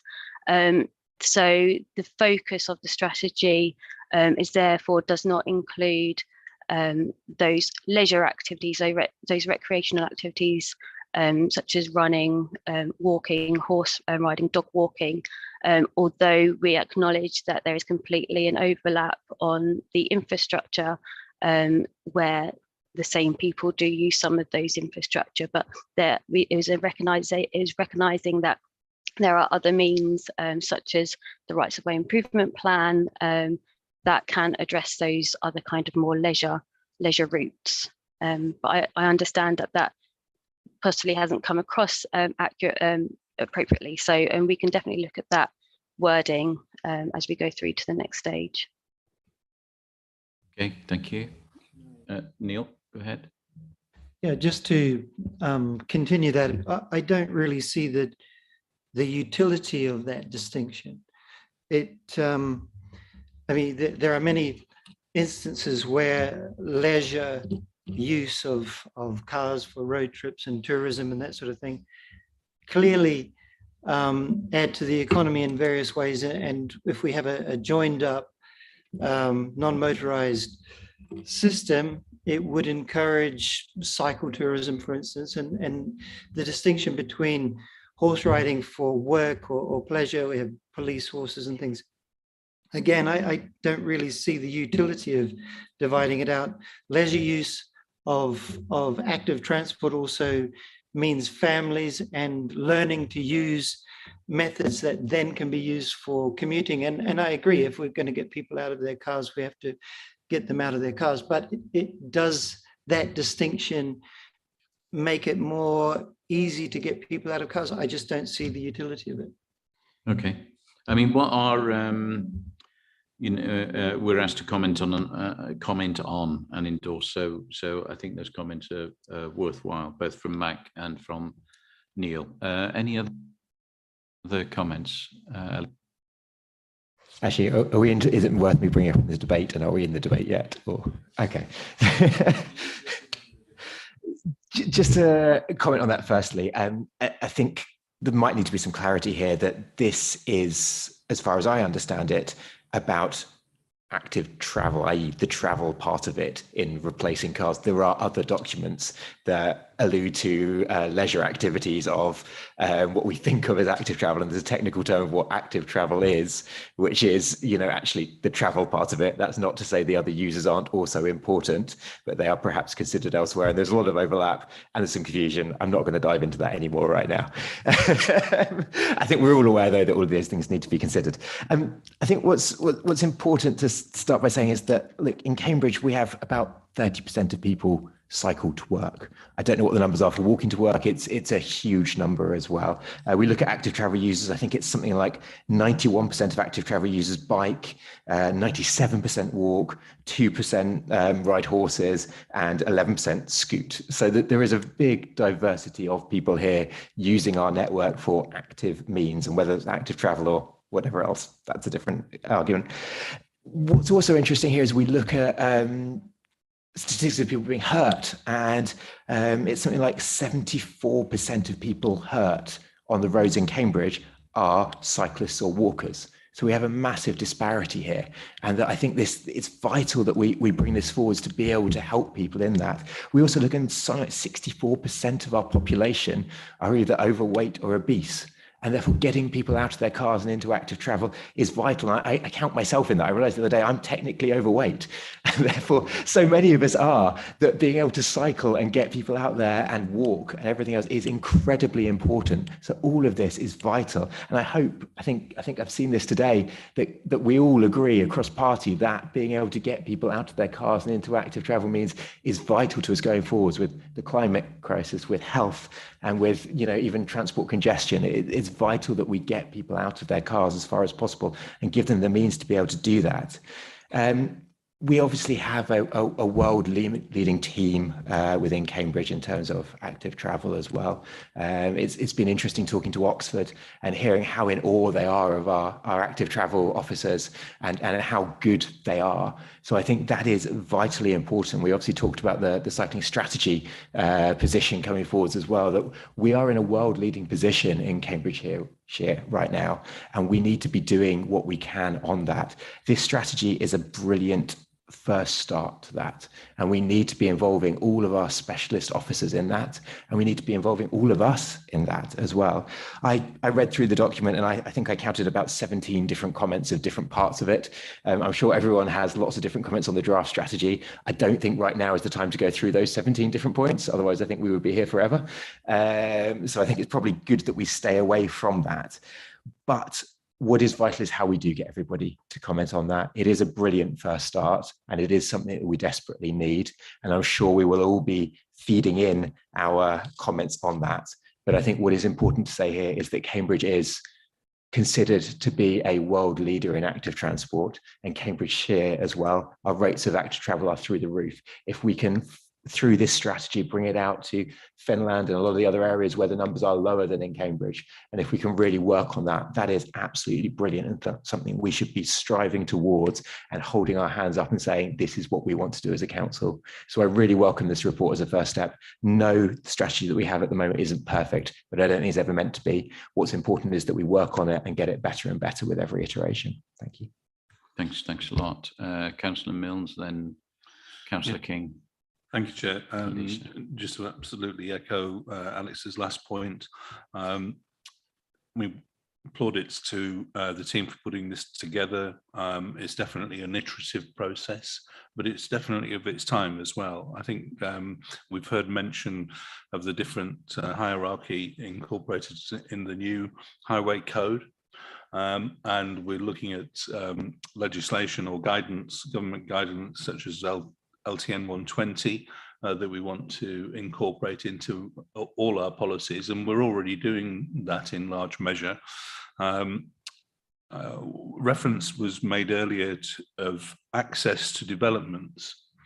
So that change in priority hierarchy to pedestrians and then cyclists, other users before and ahead of cars, means that we should consider redesigning entrances and exits to other roads. So out of new developments, for example. So we've got examples of our team currently actually requesting and conditioning such entrances and exits so that a cycle path continues with priority over the exiting cars from the estate. And I think this first iteration is definitely a huge move in the right direction. We want to embed this philosophy of active travel across everything that we do as a county council. And I think that's why we're getting the plaudits that we are. So absolutely all power to our team's elbow, and thank you for this report. Thanks, Brian. Simon and then Elisa. Thank you very much, Chair. I think that there's nothing so good that it can't be made better. And while I think there's much to commend in this paper, I think that we heard some very good suggestions from our speakers. And I think the suggestion about a more proactive approach to preventing parking on the footpath is something I would like to see in this document. I'd also like to see the reference to possibly compulsorily purchasing land where necessary. That can be a lengthy and expensive process, but I think if it's there in the background, it will perhaps encourage landowners to negotiate more sympathetically when there's some land that needs to be acquired. I also think that incorporating the suggestion about cycle hire in the strategy would be a very useful one as well. And finally, on the equestrian front, very much welcome the fact that the horse rider was put in the wrong place and is now moving up the hierarchy. But I do think that there have been some questions about the robustness of the initial consultation.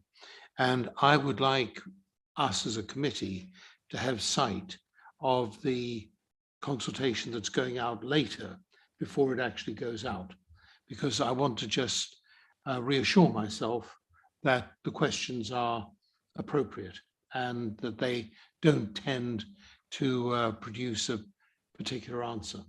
And that would give me quite a lot of comfort. And I think it would also give equestrians comfort as well. Thank you. Thank you. Elisa and then Douglas. Thank you very much, Chair, for welcoming me today. It's been an excellent meeting. I've been very interested to read this strategy. It's a very good document.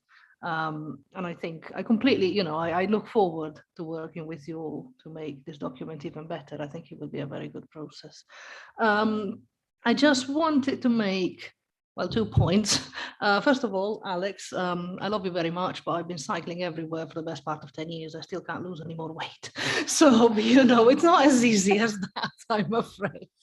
I'm joking. But, you know, it is true in that sense. I was picking up on some of the challenges listed on I'm on page 12 of the appendix. That's probably not going to help anyone, but it's got a lot of blue blobs on it.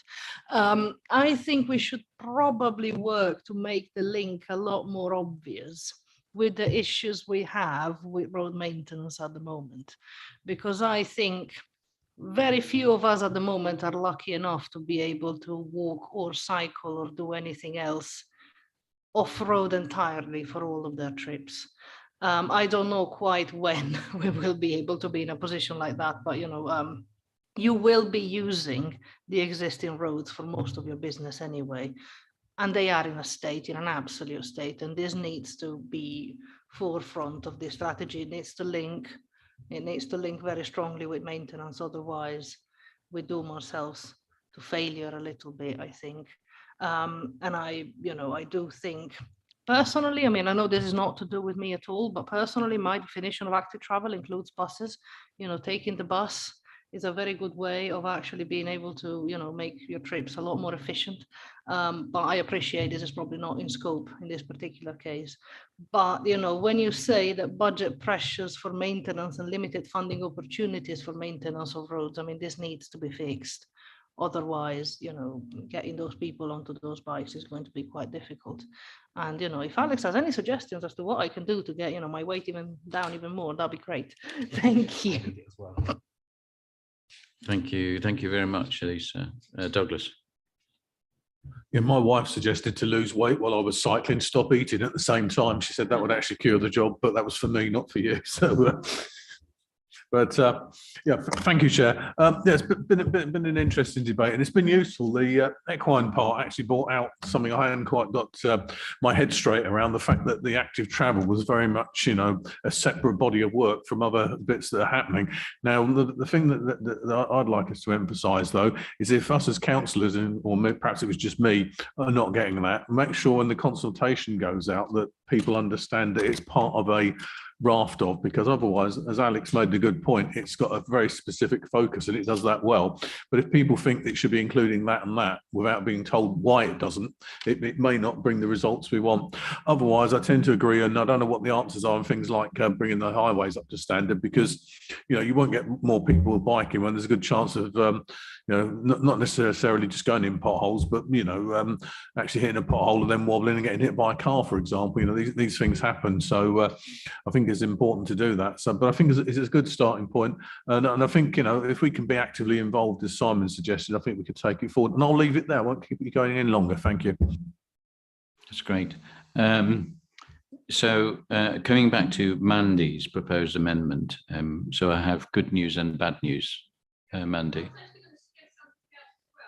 Well, okay, the bad news is I'm not going to accept your amendment. The good news is that I would like to propose from the chair that under recommendation B, where it says approve the proposed stakeholder engagement approach as outlined in the report, I would like to add the words comma, which should include full engagement with all NMUs, including equestrians. Okay, that's a compromise, thank you. And there is cross-party support for this, like Councillor Beckett said, so, but we need to get it right, so it would be good. And like the speaker, Stacey, I think, said that the horse diagram will go up a few stages, so that's good as well. It's getting the right messages out there. There is a lot of support for it, but we need to get it right. So, okay, that's the best I'm going to get, but at least, you know, everybody's included. Thank you. I should just check with Stacey. Stacey, did you hear that wording, and are you okay with that? Yes, that's absolutely fine. Yes, the British Horse Society are one of our key stakeholders that will be engaged with in the next stage, so as well as others. So that's absolutely fine. Okay, so if members are okay with that additional wording on the recommendation B, those would be our recommendations. Simon. Can I just clarify, Chair? The things that I suggested, will they be included in the body of the strategy? And will we get a sight of the consultation before it goes out? Okay. Stacey, would you like to comment on that? Do you mean before the full public consultation later on in the year? We can look to circulate that before it goes out to full public consultation. That would be very helpful, Chair. Thank you. Yeah. Alex. Yeah, Chair, can I make a suggestion that I think a lot of us have a lot of comments on this already. So might it be possible for us to feed those in before it goes out to consultation as well, hopefully? There's a lot of stuff we all want to add to it. I don't think it makes sense to go through it all in this meeting, but I think there is something to be done there. Party support, go with it, Mr. Chairman. You know, that's what... Okay. I will quit whilst I'm ahead. So I think the amended recommendations were agreed. Thank you. It was a good discussion, good debate. Thanks very much. Thanks, Stacey. Okay, members, I think we're on the home straight. I'm conscious of the time, 1:20 I certainly have another meeting at 2 o'clock. Item 9. Item 9 is about transport strategies for Fenland and Huntingdonshire. I think Jeremy is going to take us through it. I think the predominant focus, if I've read the report and understood it, is at the moment around Fenland anyway, with a plan to bring forward some more work in July this year for Huntingdonshire. Jeremy. Hello, Chair. It's Jack Eagle. Here, sorry. Okay, it's Jack masquerading as Jeremy. Right, go ahead, Jack. But if I break up, just let me know and I'll turn off my camera. So, good afternoon, everyone. This paper provides an update on the development of the Huntingdonshire and Fenland transport strategies, which were last discussed at this committee in December under the Future Transport Priorities paper.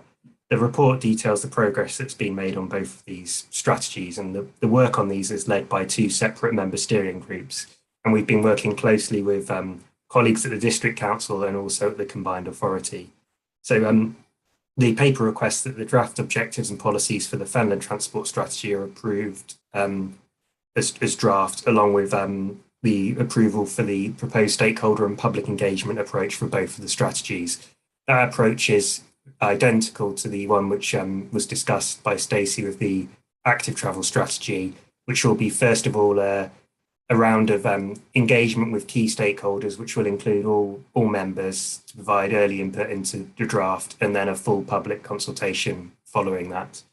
It's noted that the Huntingdonshire transport strategy is slightly behind the Fenland one, and a further update, including the draft vision and objectives, will be brought to this committee in July. The current stage of this work is that the draft vision and objectives are being refined with the member steering group.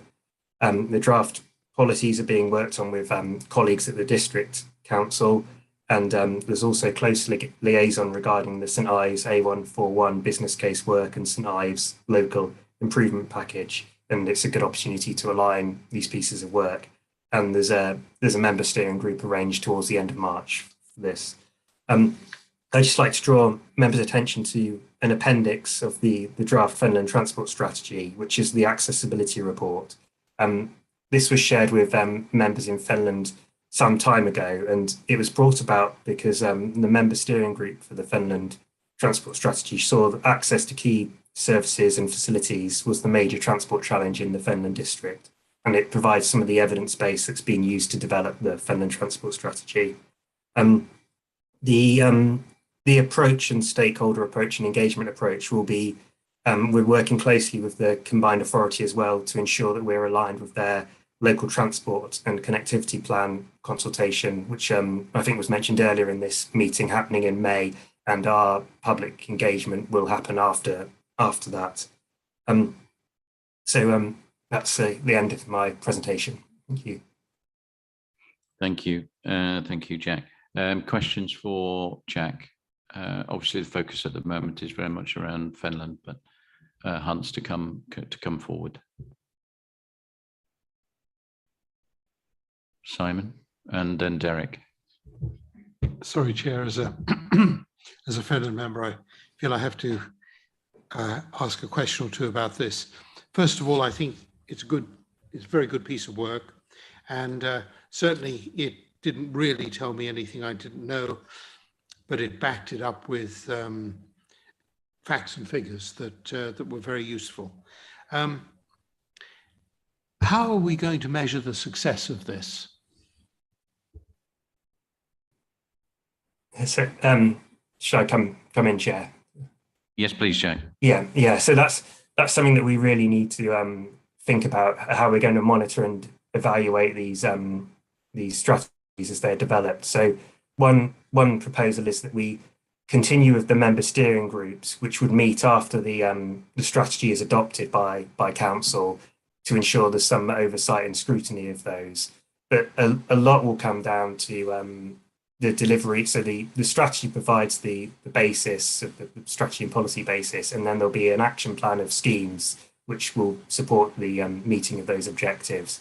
But the delivery of those is very much down to funding availability, as all are aware. So there will be some monitoring of how the schemes that get delivered. But I think we do need to think more about that monitoring and evaluation in more detail for all the strategies that we develop. Thank you, Chair. Yes, I'm glad to hear that. I think that one of the things that really jumped out of the report for me was the importance of community transport in Fenland. I think that given the failed attempts previously to come up with viable bus services, I think, and the reduction in the ridership since the pandemic, I think it's going to be very difficult to do that. So I think this just underlines the importance of the support we give to community transport. Thank you. Jack, do you want to comment on that? Yeah, I think public transport is always a challenge, and arguably becoming more so. And a lot will be linked with the work that the combined authority are doing on their bus service improvement plan, and when they hear back from central government on the funding, or if they receive funding for that. But I think there's a lot we can explore with community transport and demand responsive transport, like the Ting service that's being trialled in Huntingdonshire at the moment, which has been getting very good feedback from users. So they are things that we'll be looking at. That's good. Derek? Thank you, Chairman. And I did take note of what you said to me yesterday afternoon, that Derek, do you mind leading on this? Not having had sight of it, be assured that I was awake at 5:30 this morning, briefly going through it. But no, my first thing, on a very serious note, whoever the authors are, have to be congratulated on a very, very concise, I suppose is the word I'm looking for, report. It's in a draft format, as we all know at the moment. My question really is, have the local town councils and parish councils had the opportunity of having any input on this so far? It doesn't quite make it clear in the pages I've read about the consultation, if you like. So I'd like some clarification on that, please. Great, thank you.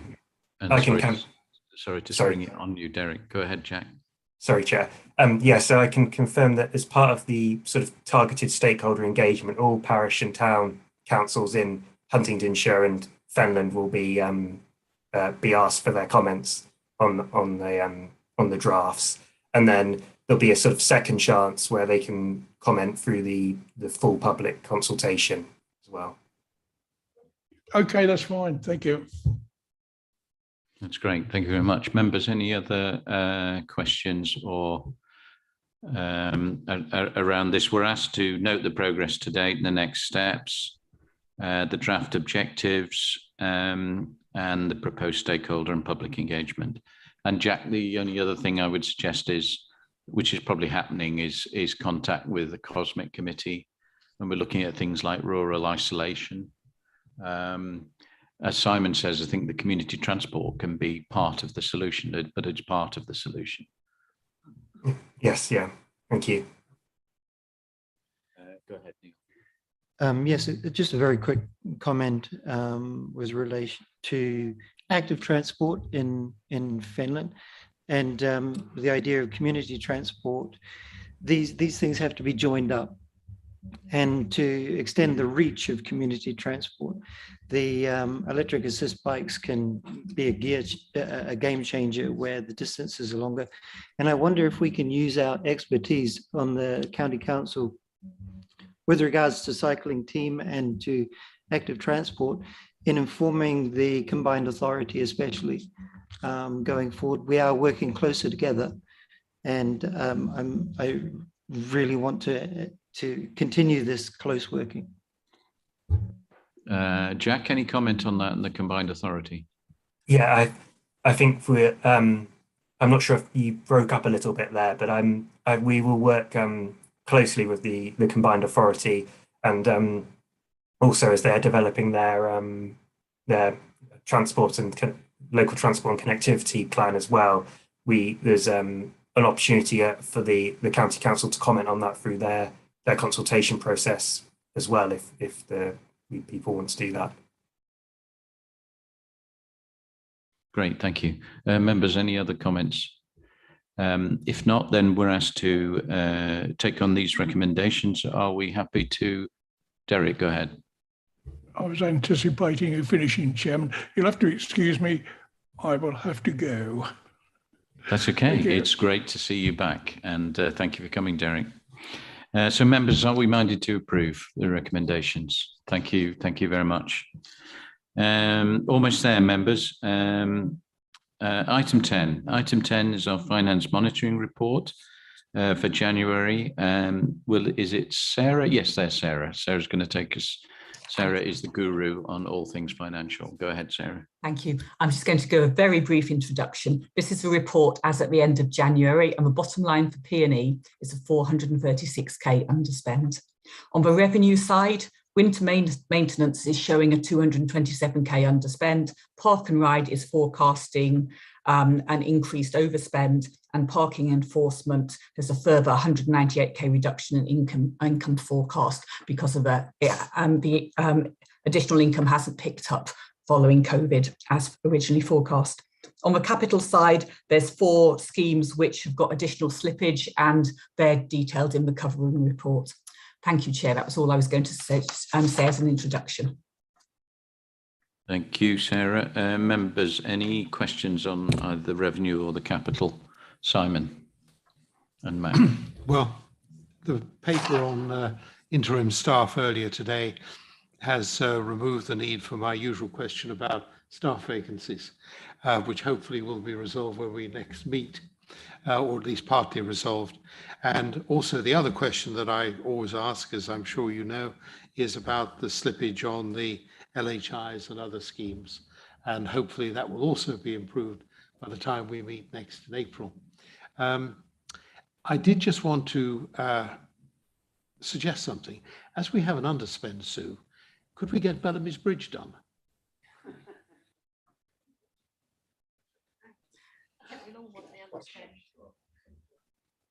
I asked first. Yes, I have to hand it to Simon. Nice try. I don't know if Sue wants to comment. I'm happy to comment that we manage the council's finances across all the different committees and all the different departments, and it is assumed at the moment that the underspend in place and economy will go towards the overall corporate position. I think that was a no, Simon. Could I just say, Chair, though, we did agree in the last full council meeting to put extra money into the reserves. So we're going to be afloat with money at this rate. Okay, I better not comment. Mac. Chairman, I just wanted to clarify with Sarah, I may have missed, I hope, well, I'm not sure if I hope or not. Sarah, winter maintenance, did you say it's now predicting an underspend or an overspend? I thought you said underspend, but sorry, there is a minor error in the report, and it does say that winter maintenance is forecasting an overspend, but that is incorrect. You have I'm glad you spotted that, Chairman, because it avoids the need for the question during the debate, because to me it should have been an underspend. But yes, thank you. Especially sure I read the report, Sarah, if nothing else. Thank you. I think it's called global warming. Members, any other comments, questions on the finance monitoring report?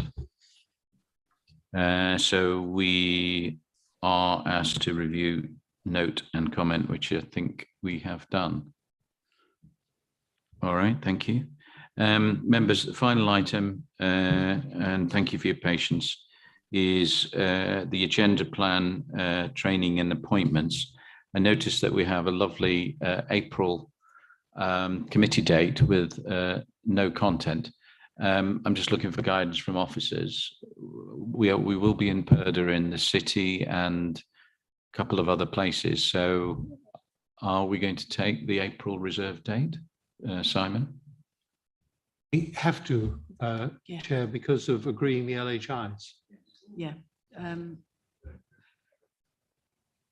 Yeah, sorry, there is an agenda for April, but we're keeping it light with keeping the pre-election period in mind as we set that agenda. Yeah, Simon, it's a good reminder, because we want to stay on track with LHI. So we've said we definitely want to sign that off, and that should be relatively hopefully non-controversial that time. I think, Chair, if I could just say, I would like a reassurance that the items that we agreed would go on to the action plan do actually make it onto the agenda plan, because it does seem to me that that doesn't always happen. And, you know, I don't want to prolong the meeting because I know you've got another one coming up, but can we just make sure, Daniel, that that does happen? So I'll, that is a fair point, and I was conscious of that, Simon, when we were going through the action log. So I'll take a specific action to make sure that the two are connected. We will be restricted on some items for April, but we'll try and put on what we can. That would be very helpful. Thanks, Chair. Can I just slip in one extra thing, which is, Sue, would you be able to send around like the current org chart? Because I know we've had so many different changes right now. It'd be really useful for us to know who's in what role. And I haven't seen that for quite a long time. Second. I thought you were going to ask me on another cycle ride then, but Actually. No. Okay, members, anything else? Go ahead. Simon, you reminded me there is something about cutting back vegetation on the highways assets, also perhaps on public rights of way. This will come somewhere, will it not? Yes. Not just public rights of way, Chair. It's also being able to fast track getting vegetation and trees cut back, because at the moment it can take up to 6 months to get done, and that's really not reasonable, I don't think. And also, of course, there's the issue that if we do it, getting our money back. And you know, I have suggested in the past that what we ought to look at doing is putting a charge on the property, which will concentrate most people's mind about actually paying the bill. But at the moment, we just pursue it through the courts as on a civil basis. And I'm not sure that we do that very vigorously, to be honest. Thanks, noted, and we'll pick that up. Thanks, everybody, for your patience. We were due to finish at 1, so it's my fault that we're 40 minutes over. Thank you very much. Thank you for all those that joined virtually and in person. Have a good afternoon. Chair, you shouldn't apologise for it. It's very good of you to allow us to have a full discussion about these things. Thank you, Simon. Much appreciated. Have a good day, everybody.